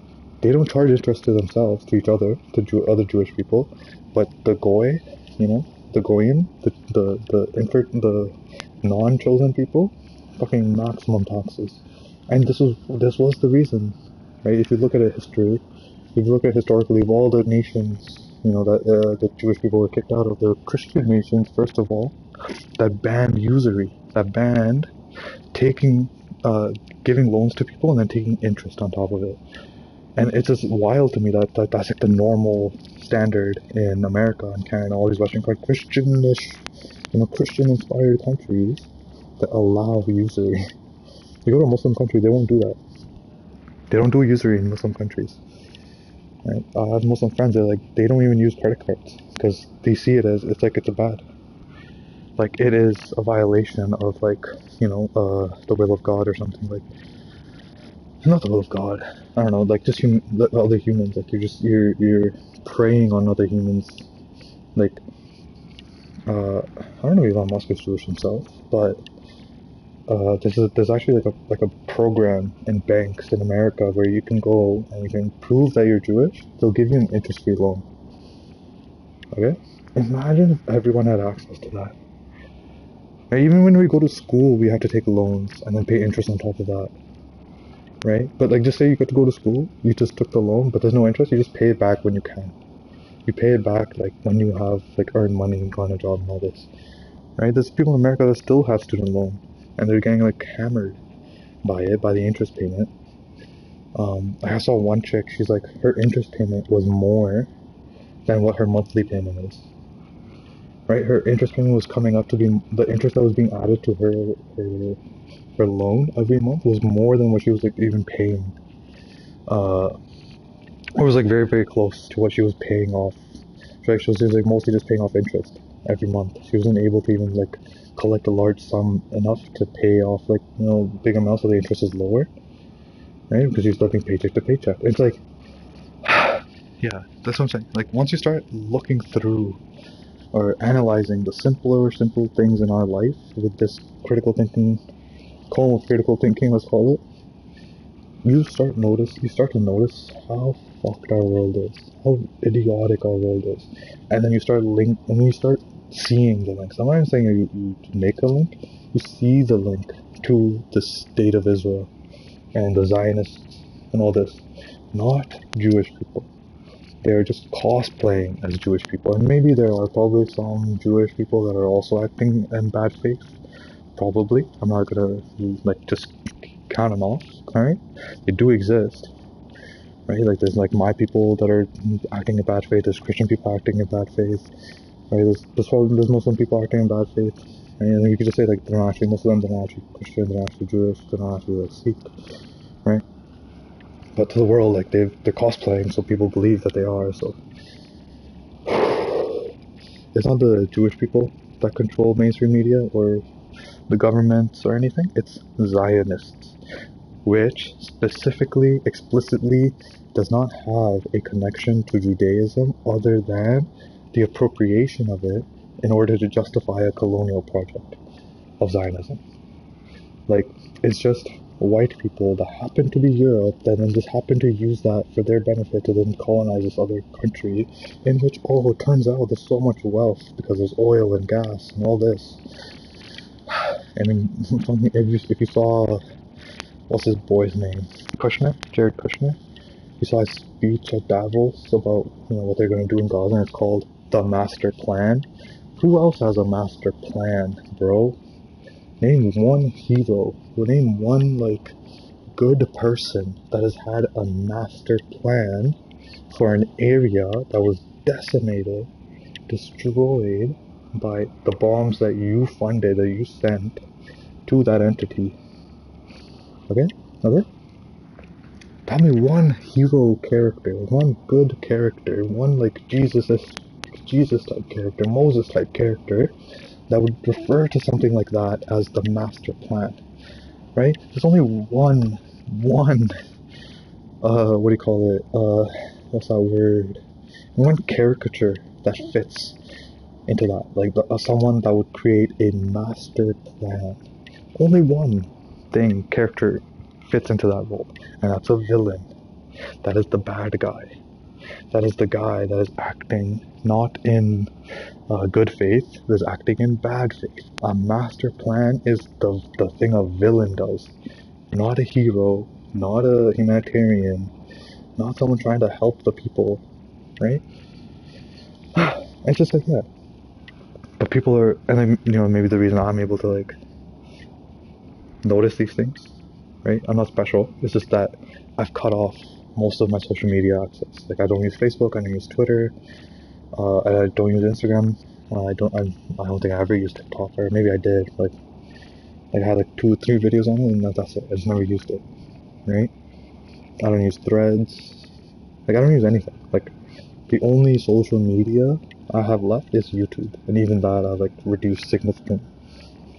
Right? I just stream, or I'll curate what I watch. I'll only search certain things, select the video, put it in a playlist, and then only watch those videos in that playlist. I won't go out of my way. I won't go related video and then just go into a rabbit hole.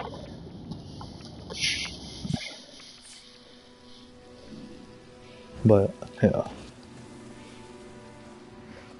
I think because of that reason, I'm able to see through a lot of the bullshit, or even see it at all, while most people are just on Facebook, on Instagram, on Netflix, on something or another, or Amazon, or Paramount, or Disney, or they just inundated us with apps to keep us distracted, to keep us from truly trying to understand the world around us, to understand the people around us, right? Christians hate on Muslims for some reason, except when they actually go and learn about Islam, they learn the difference of how Muslims treat Jesus and versus how Jewish people treat Jesus, right? Muslims love Jesus. They view him as a prophet.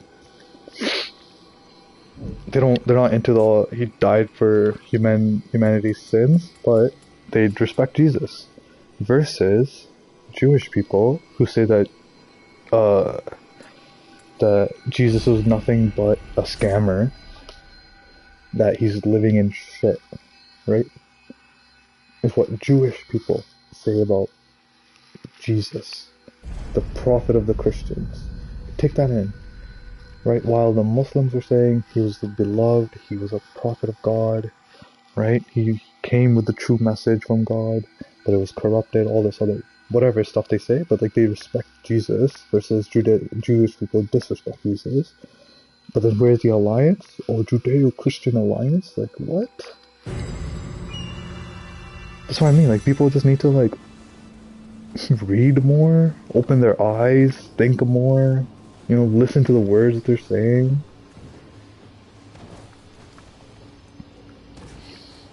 Like how easily did they get rid of Charlie? Because he's just...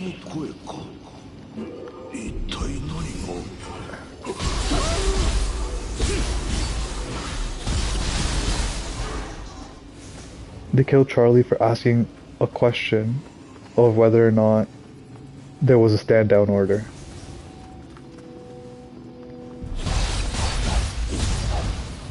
Oh, and then someone's gonna be like, oh, it's anti-Semitic to suggest that Israel took out Charlie Kirk. But then it's like,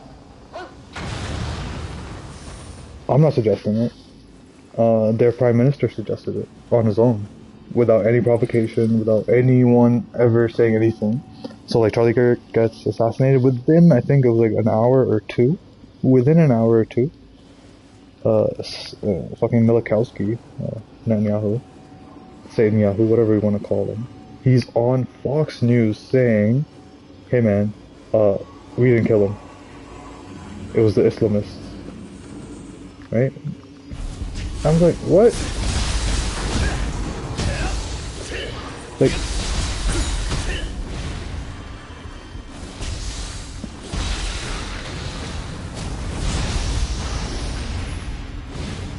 Like, the reason people, like, yo, how do you say this in a nice way? Or not a nice way, but just in a way that won't get me in trouble.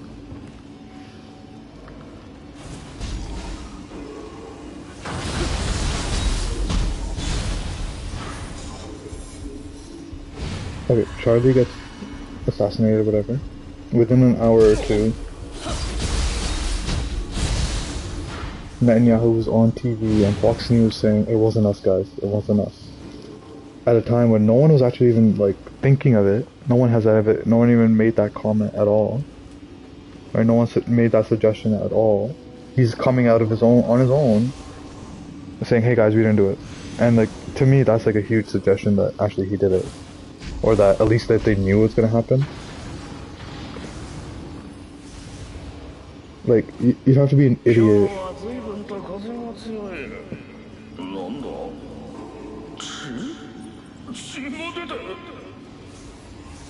Yeah, you'd have to be an absolute idiot to just ignore that. Him coming out and saying, hey guys, we didn't do it. And then not even that, like he's just like I think at first I just thought like he was just trying to like use it as a way to just, you know, create some more hatred against Muslims. But it's like, yeah, the speed, right? Just like, he's a prime minister of a country and he's just able to, you know, they just, wow, I just killed myself. That was stupid.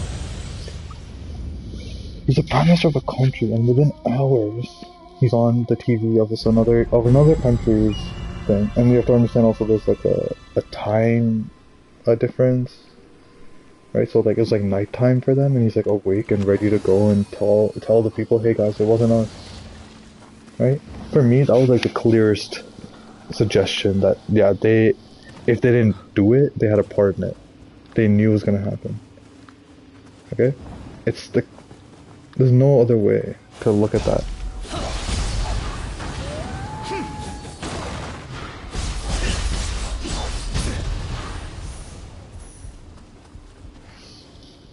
Like, let's say, like, you know, whatever, the Iranian Ayatollah gets, like, bombed. And then America, like, within an hour, is like saying, "Hey guys, we didn't do it," or like on Iranian state TV, they're like, "Yeah, guys, we didn't do this. You know, it wasn't us." And it's like, bro, who you fooling, right? Like, why are you even coming on TV to say that you didn't do it? Like, for most people, that is enough evidence of guilt. That you're going out of your way to tell people that you didn't do something. Right? No one's just, like, it's like either you're afraid that they'll doubt you. I'm sure Israel has that doubt, because, you know, they are doing a genocide, so assassination of someone asking questions isn't too far off.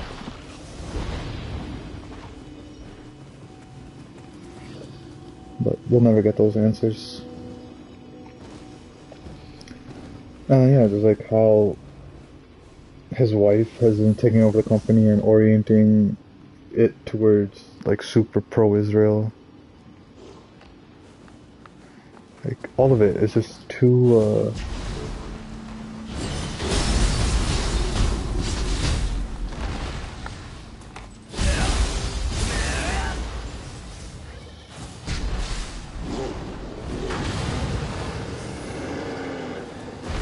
yeah, it just seems too perfect, you know?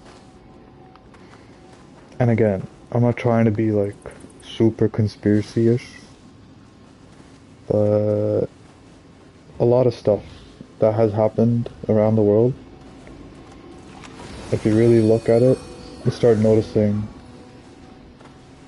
the connection, the Israel connection to everything. Not everything, sorry. Like only like last year I found out actually that they arrested some Israelis recording the attack on the buildings. Okay, it's not like they were just out and they were recording it. They had set up cameras. They were at a parking lot where they would have a clear view of the skyline, and they were recording before the attacks happened. So, like, what is that? You know, like, explain that. And I guess what happened to those guys? They got deported. And probably received, like, medals of honor from the Israeli government. Just like that one guy, Jonathan Pollard.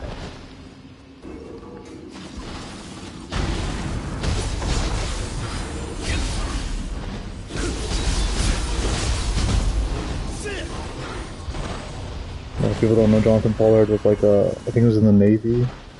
He was an officer in the Navy for 30 years, and then 20 years maybe actually. But they found out that he was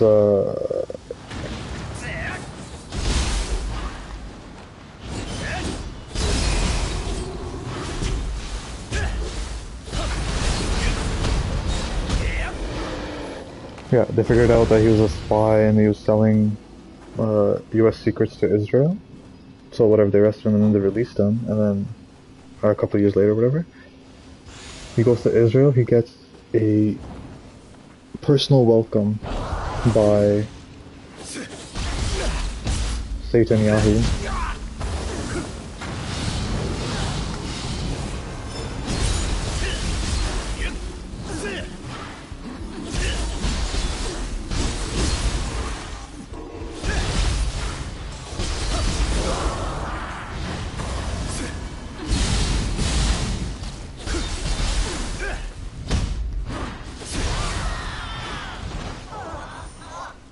Yeah, he gets a personal welcome by Netanyahu, and he gets Israeli citizenship.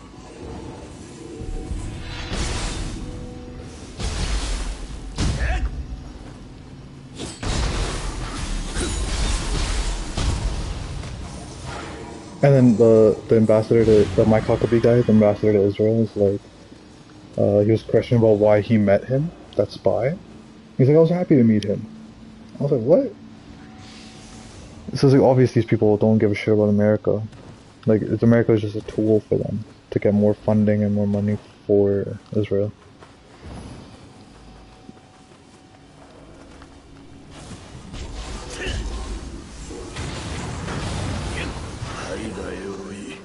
ひどい傷物ばかりだ。鎧と同じ傷が腹に。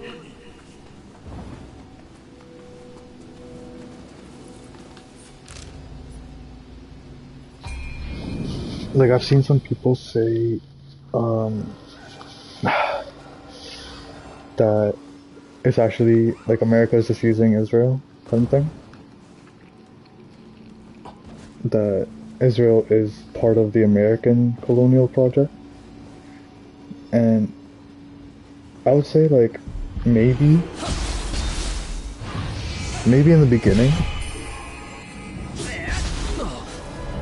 Bro, how do I keep dying in one spot? Maybe in the beginning it was, right? Maybe America just saw it as an extension of their power in the region. But they weren't fucking around with just some, like, low IQ people, right? They were fucking around with some, like, smart people. Like, not to stereotype them or whatever. Right? They were intelligent enough to break out of the colonial kind of thing with America and then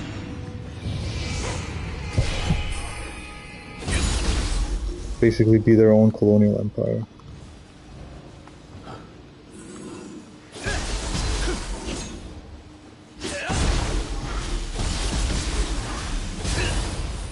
Or no, like, I mean, like, that what they did was they circumvented American control over them and turned it into Israeli control over America.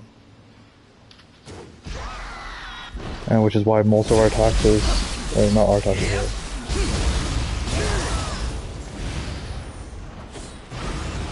that's why a lot of American people's taxes go towards feeding Israel.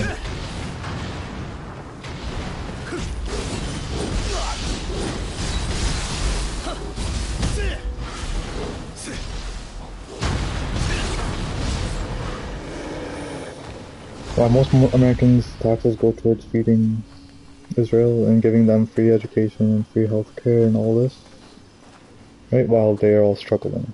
So it's obvious, like, America is second to Israel, not the other way around. 撤退だと。ならばこやつらは不要。谷に放すしかあるまい。血に飢えたあやかしは扱いに困る。何をする。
Bull.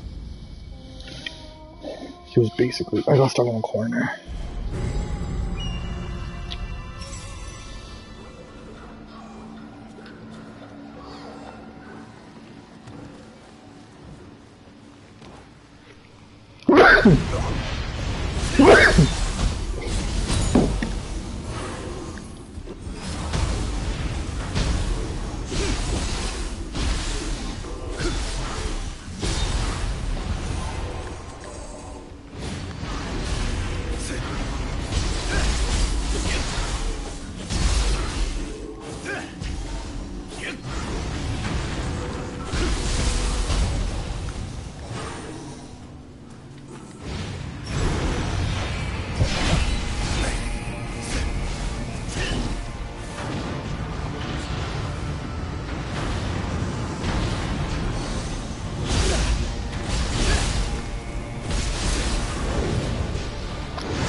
Bro. I never died to this guy. That's hilarious. Actually, no, I did die a lot. That was beginning. Why can't I beat him now?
Okay, one sec.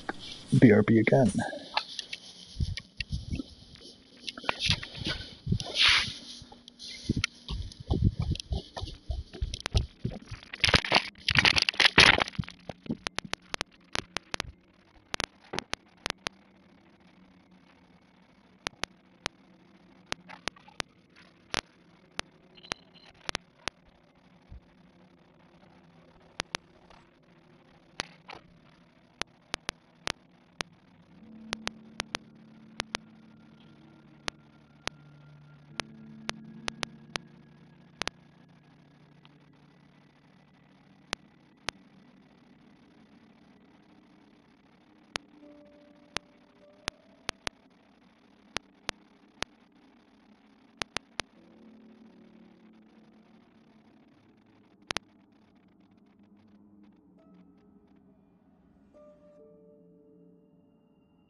I wonder if there will be reparations for people that were cancelled over the Israel stuff. Because I know they took a lot of, like, they closed a lot of channels and everything. Like, people lost revenue and their way to earn money. But even just, like, in the country where you live, like, oh, they talk about, like, free speech and all this.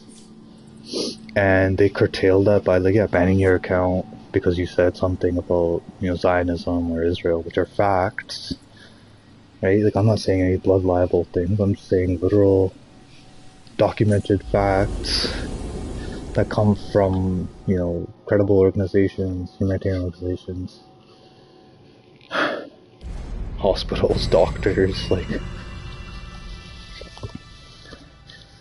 it's become like a nice litmus test to see how to see whether or not a certain politician is actually up and up, on the up and up.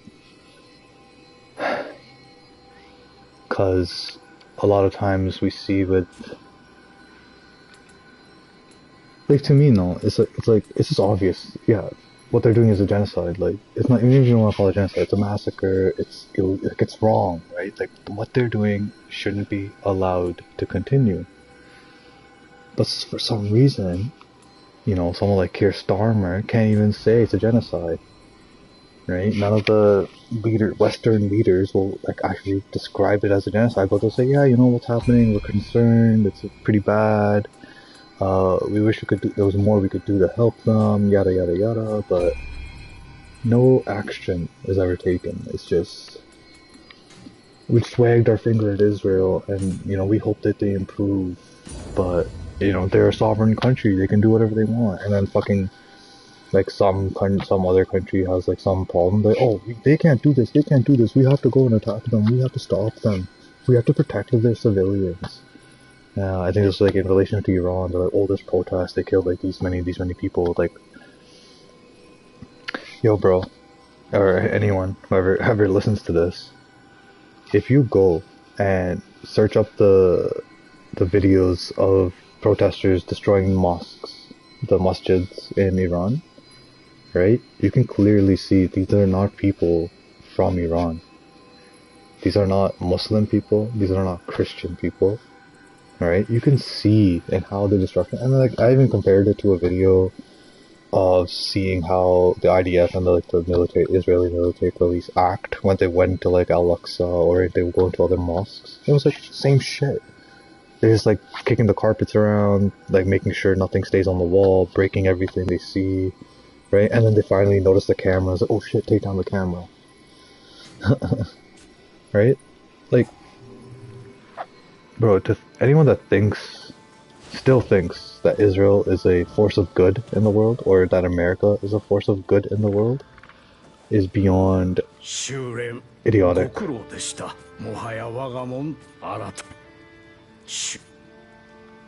you did your training, brother.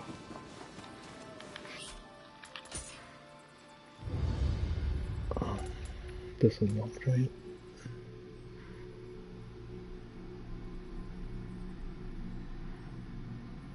Do I still use this?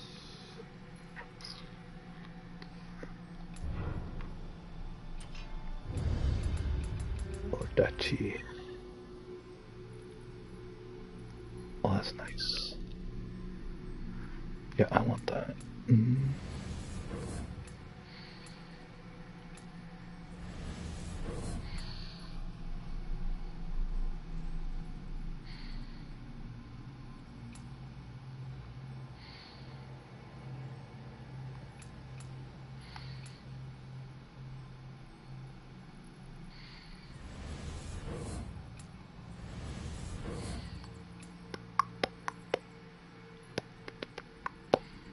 Oh, that's nice.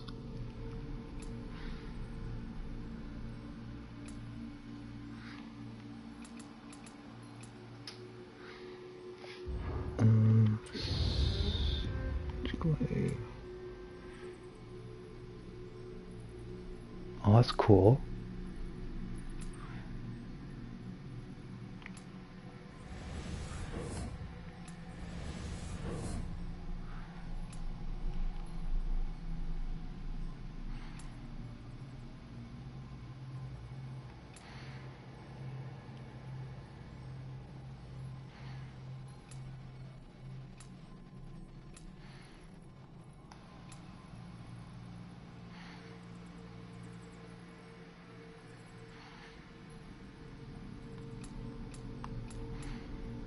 Oh, I want that.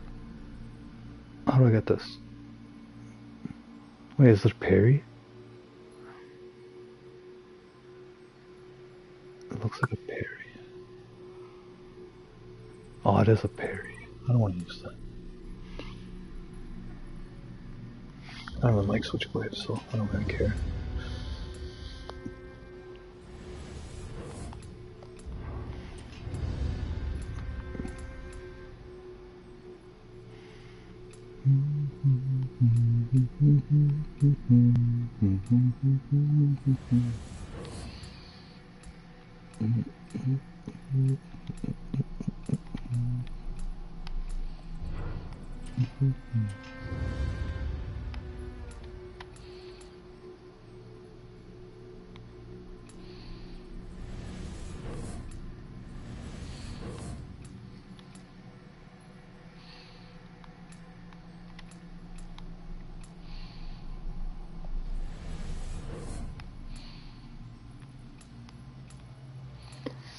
Ow.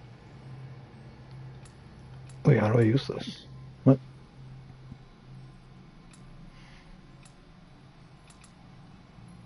Use no.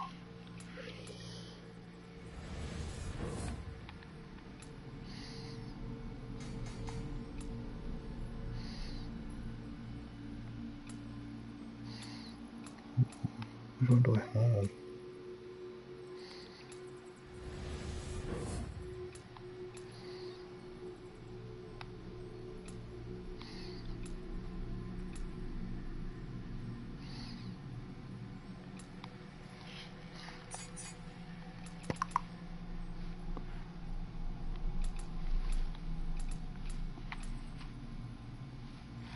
I don't even like Kusariga one that much, so.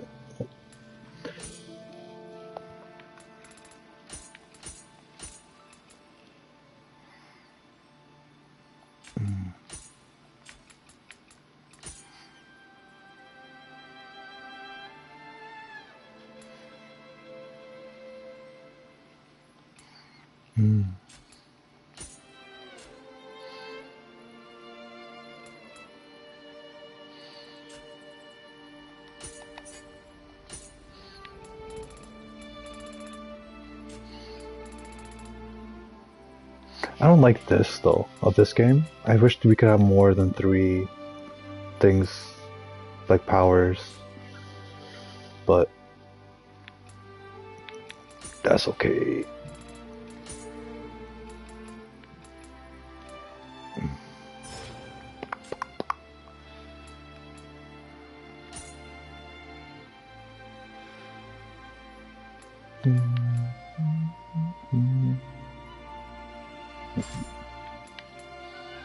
Imbue paralysis. I like that.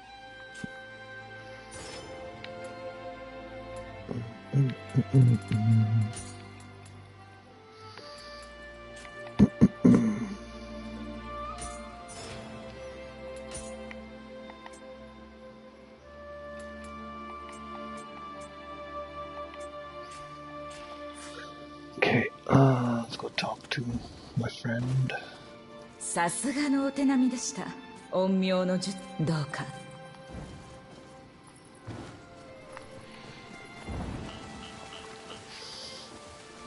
But yeah, I just want to see if I get a. 良き技勘だがさあ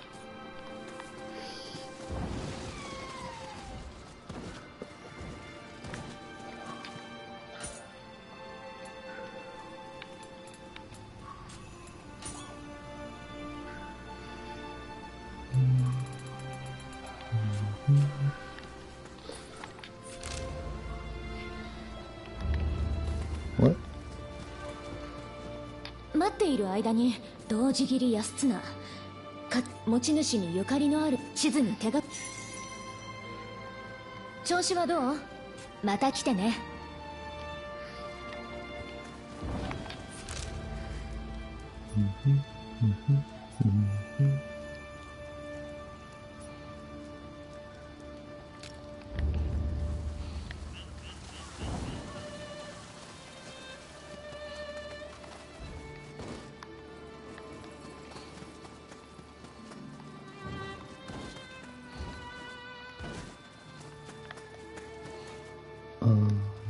What?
It's up there. How do I get up there?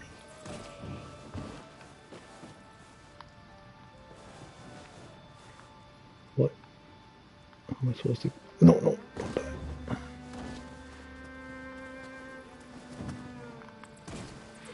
Probably that, and that'll take me up there. But let's just see if I can sneak up. I cannot. I guess. Cannot get up there. Unless I can make this jump, which I cannot. Wait. Whoa, so close. No, I died. No, I didn't die. Okay. I could also go through here, find all the ones I was missing. I'll have to find this guy. So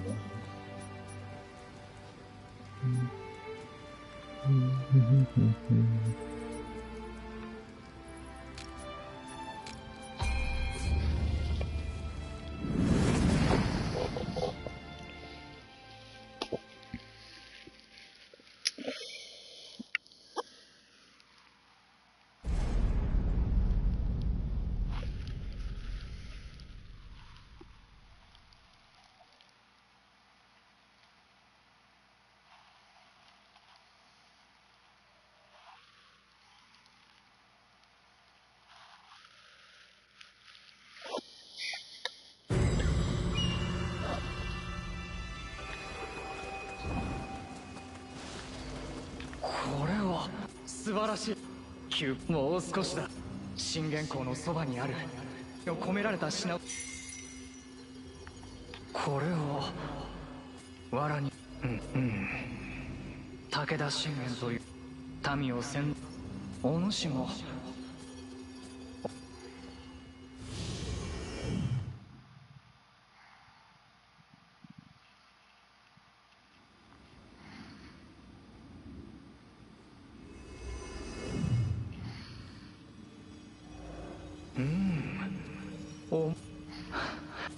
孫。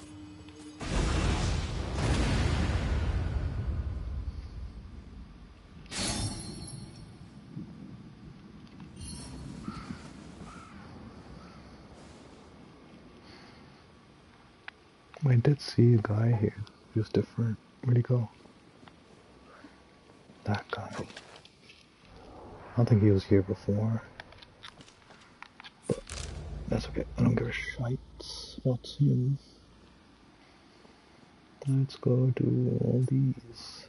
I can go. That'll be annoying. I'll go Kodama first.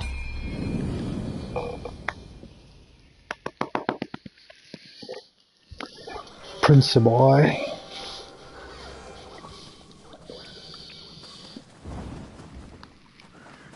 Bro, I wish someone invited me onto a podcast or something. I would make it so controversial.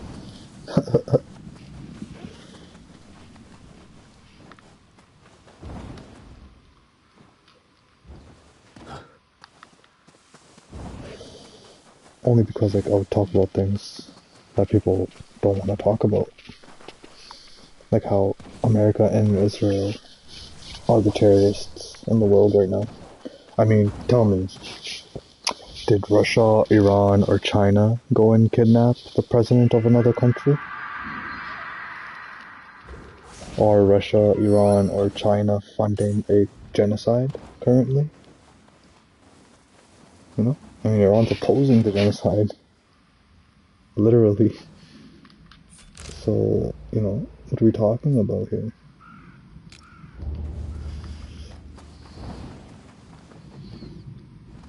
And it's so frustrating when I hear them say that, oh, we're fighting for democracy, we're fighting for freedom, these guys are just bad actors, they just want to ruin the peace in the world.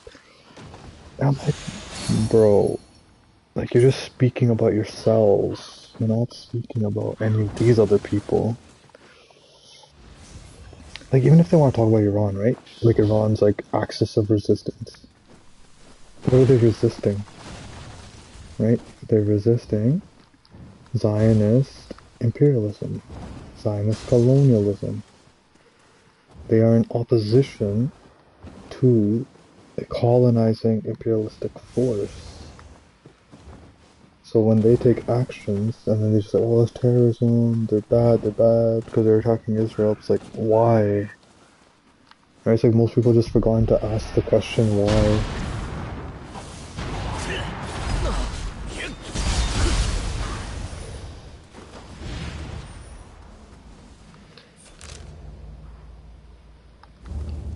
Wait, what was this? Have I been up here?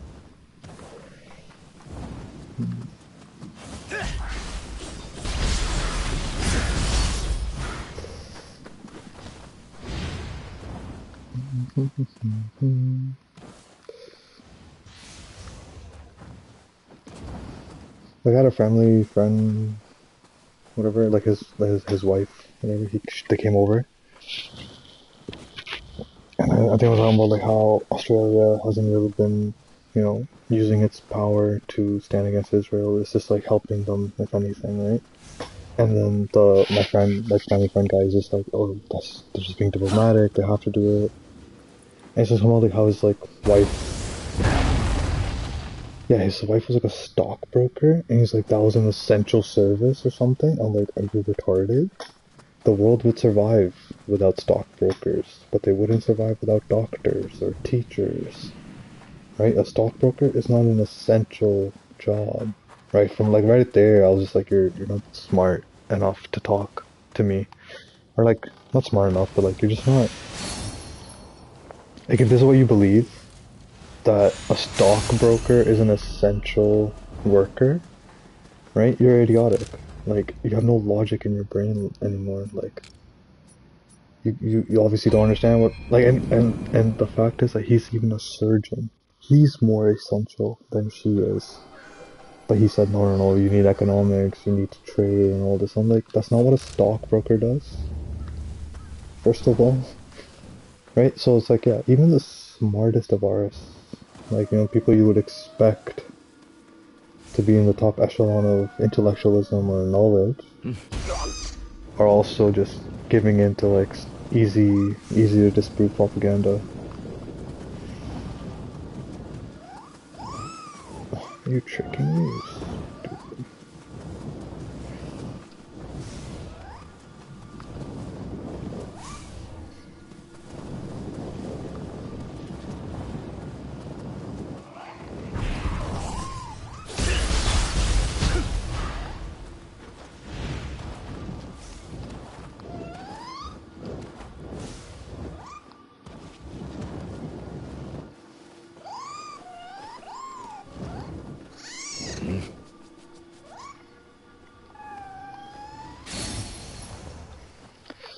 I don't know. I could go on forever, but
like when most people find out that a lot of Muslim countries chant like death to America, death to Israel, they're like so confused. They're like, oh, why?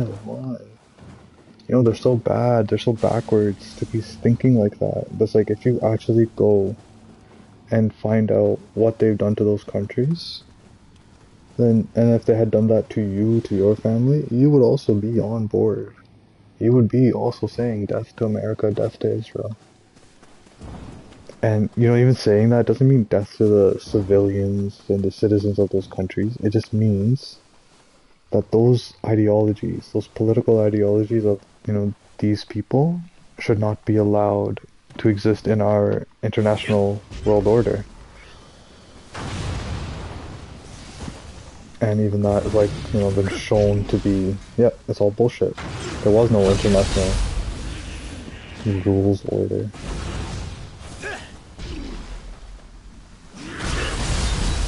Like, Mark Carney, like a little piece of shit, tried to reference a socialist story, like the Velvet Revolution or the Green Grocer, to try and describe, like, look, we're not actually in a democracy, or, you know, fucking this one person did all this.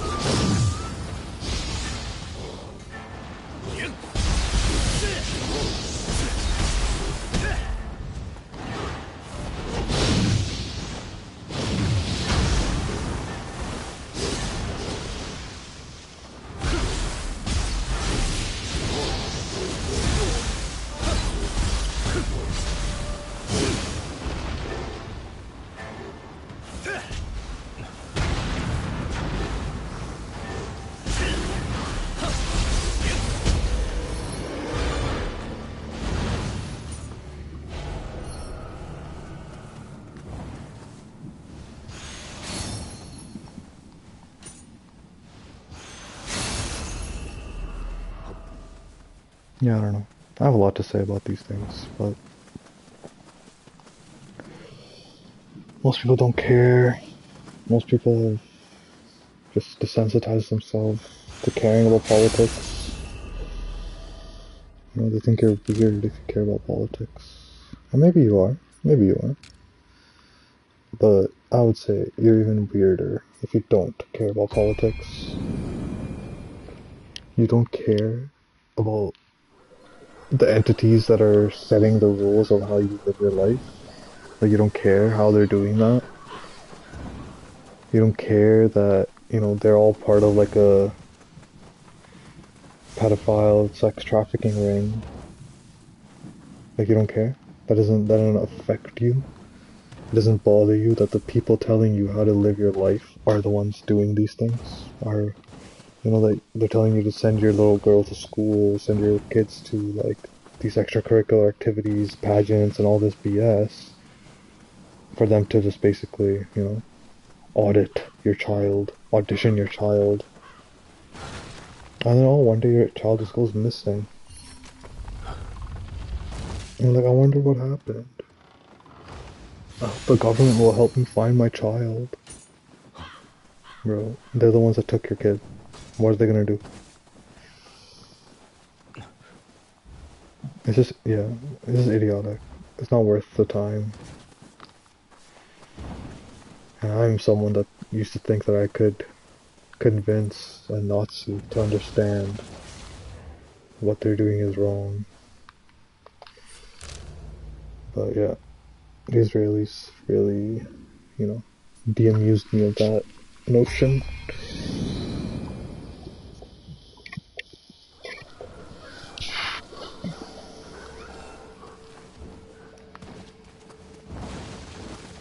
I can't wait to meet an Israeli in real life, though.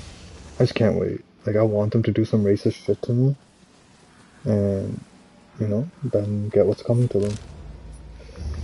Because they love picking on little kids and women that can't fight back.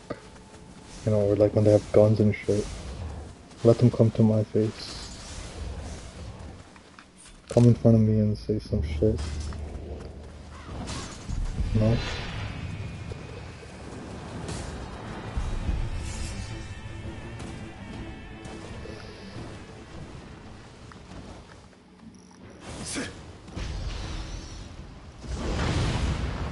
And Canada loves hosting,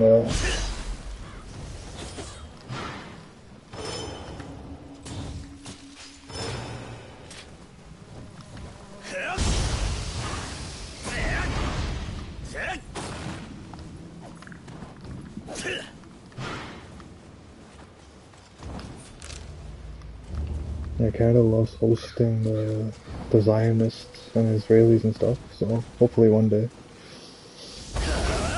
I mean, my neighbor sent her daughter to the birthright trip in Israel,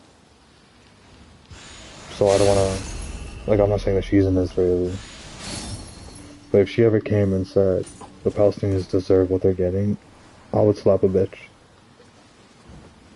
Like, literally, I would just slap the bitch. Like, you're stupid. Think anyone deserves to die? Like, then you deserve to get hit? What? She's literally saying people deserve to die. All I'm just gonna do is, like, smack some sense into her. And be like, oh, you're violent to women. Oh, yeah, but if she's a fucking Israeli, I don't consider her a woman anymore. She's a terrorist. A female terrorist and a male terrorist. What's the difference? They both deserve to die. They both deserve penalties, death penalty or some penalty or whatever. But they don't deserve peace. They don't deserve acceptance.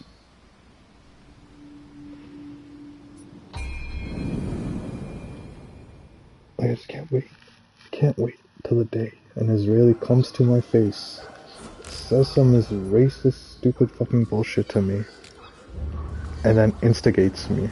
Tries to get me to, like, fight him. I was just like, alright, let's fight.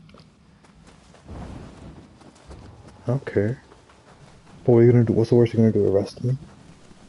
You know, send me to jail for beating you up, even though, like, you started it? And then you just sue the government of Canada, be like, why did you let in a terrorist into our country? That I had to go deal with it. That I had to go deal with his racism. You know? Why was he let in? All the same arguments they try to make against immigrants and shit, you can just turn it around on them about the Israelis. It's like you let in literal criminals that are wanted by the International Court of Justice, the International Criminal Court. You let them into our country and then you're kind of coming after me for going after them? Like, you know, figure your shit out.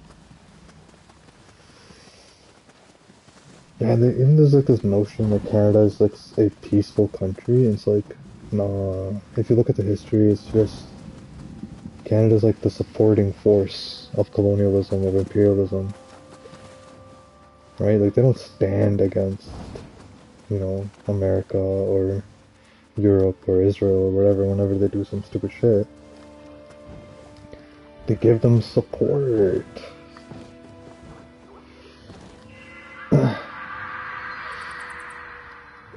When America invaded Iraq on behalf of Israel, Canadians didn't say, hey, we shouldn't do that. You know, they're sovereign people, la la la la. We can find a different way. They're like, oh, how many soldiers do you need? How many soldiers should we send for you?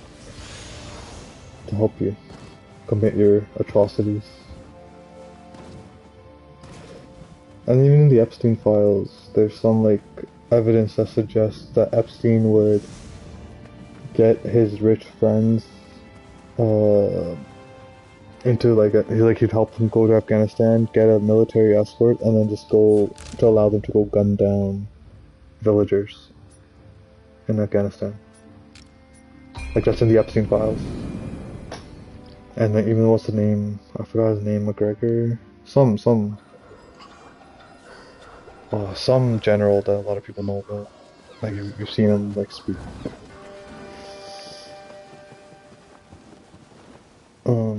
But yeah. Poracus or something?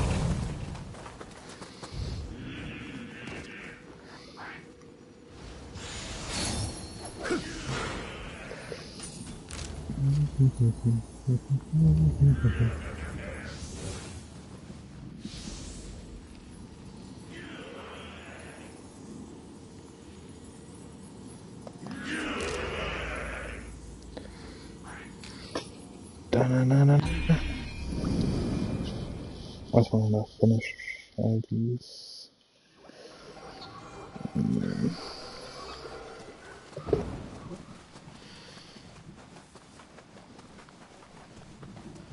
But yeah, man.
Oh, there it is.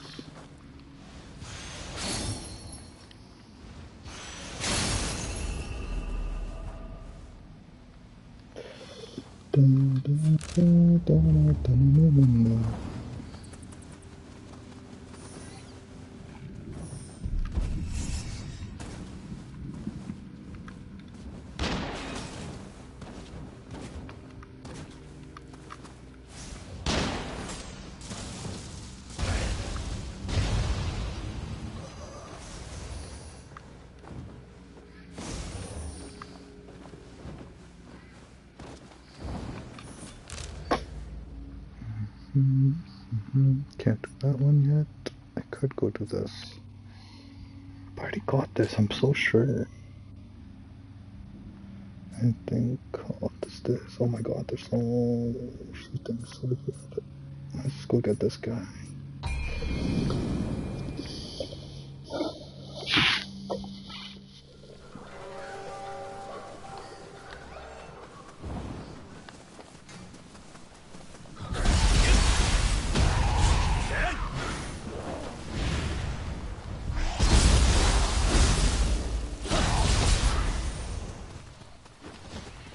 Bro.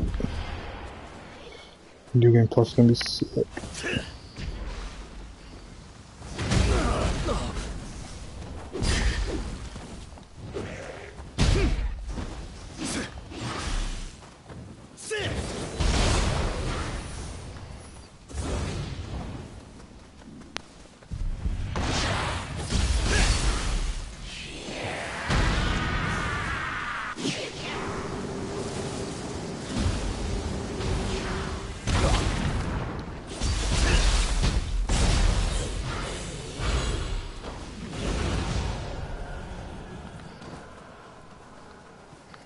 How did I miss this?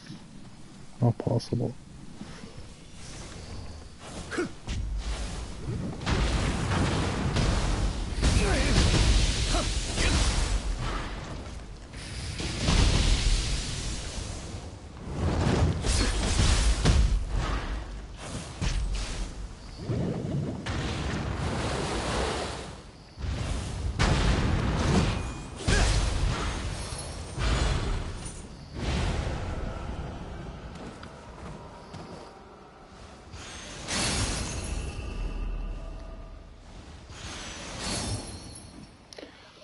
Wow, I was missing 2 skills.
What?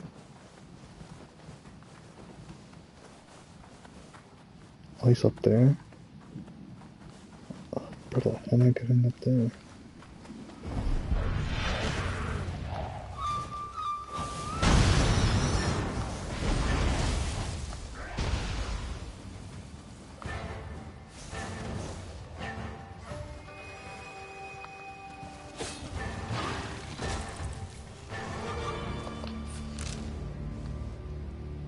Oh, it's from the inside.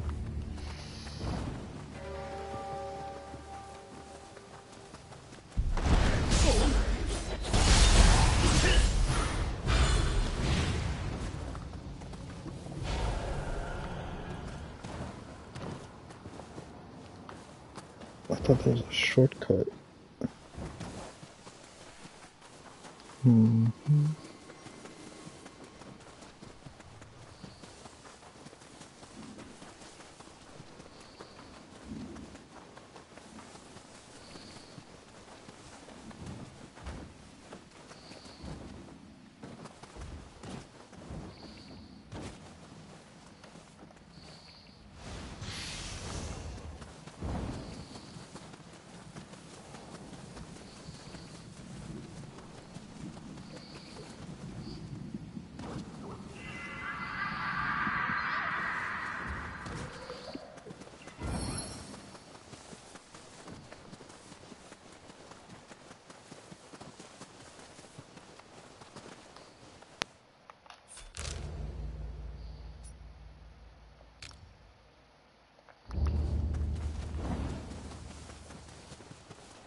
Wow, I bet you hit me and you still missed.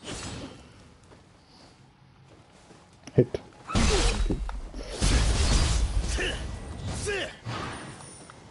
I just want to see if I'm healing from the... I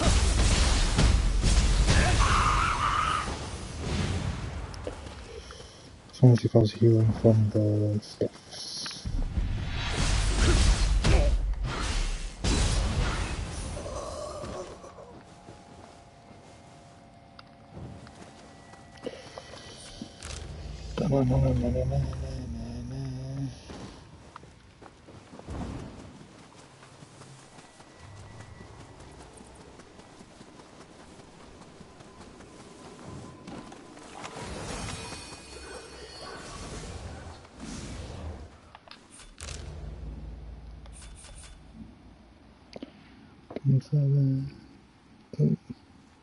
Because the Wraith. I didn't get the Wraith. Wait, what?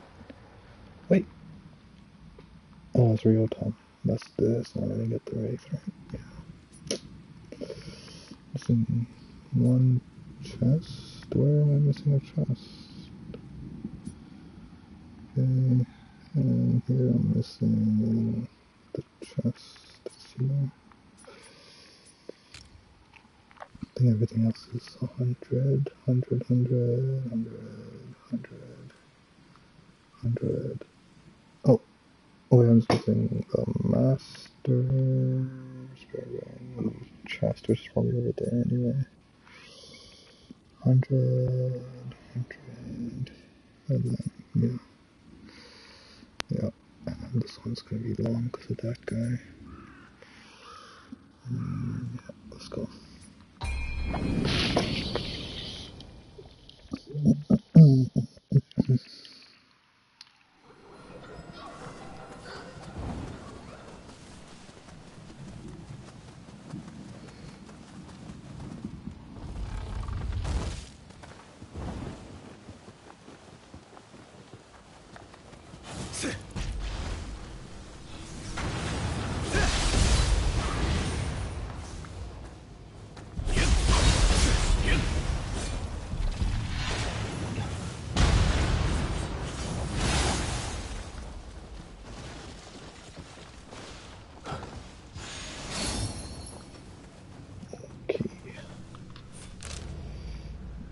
So that just leaves this, which I'm not going to be able to do.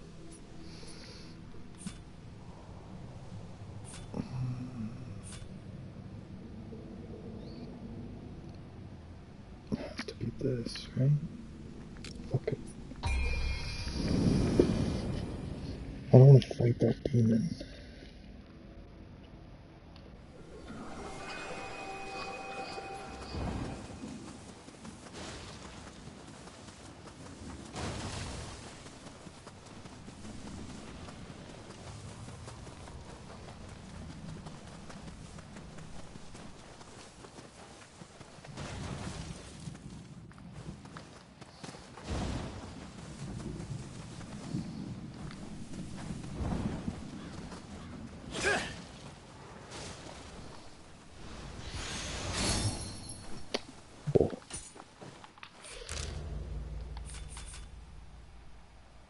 Spirit vein, and then the chest.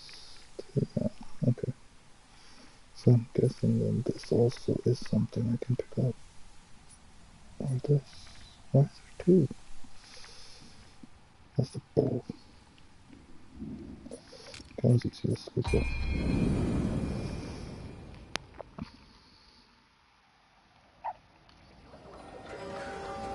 Sorry. Once I finish this, I'll go back to the main area.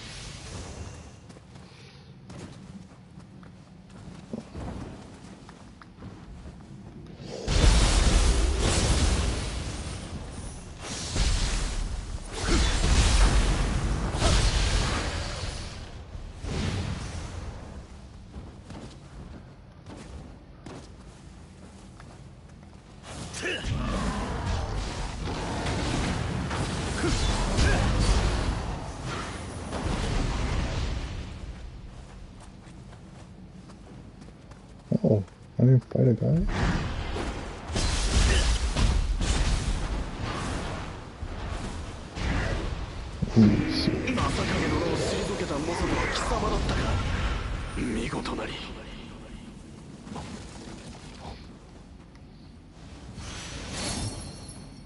Okay, so that should be yeah.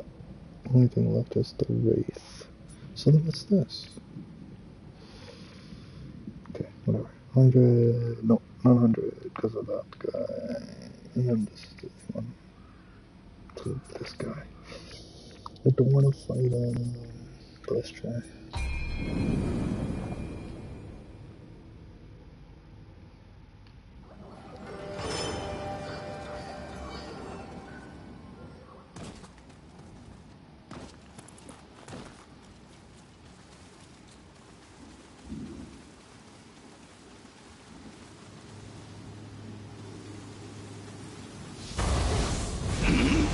かようなところに人影が。竹地を追ってみんか。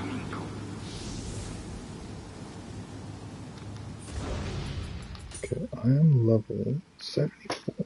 Dang, I got pretty high up there, right?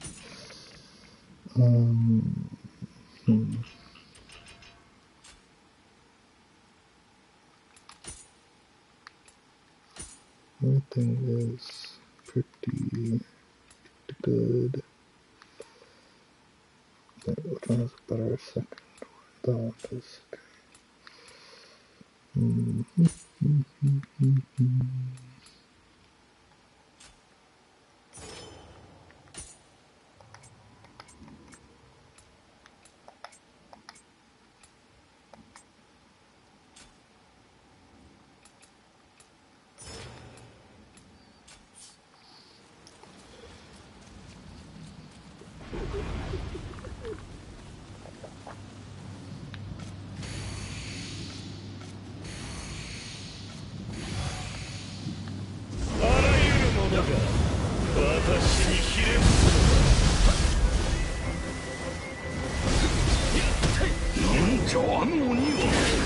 が気を放っておる。情念そのものが形を成したかのようじゃ。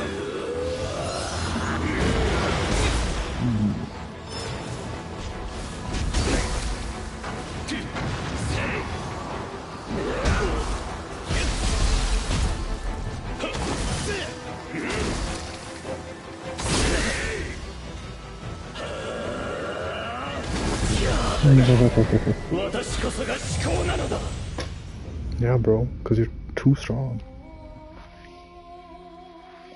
Let's try that again.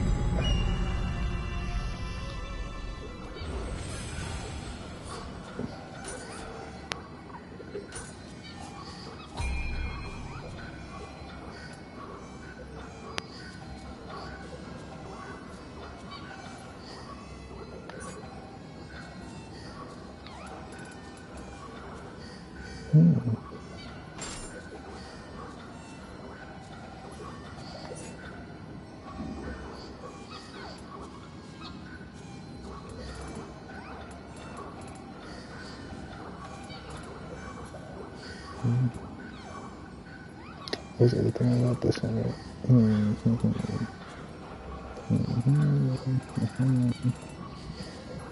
Oh, fudge. They're all good. Nothing to replace. I could replace this.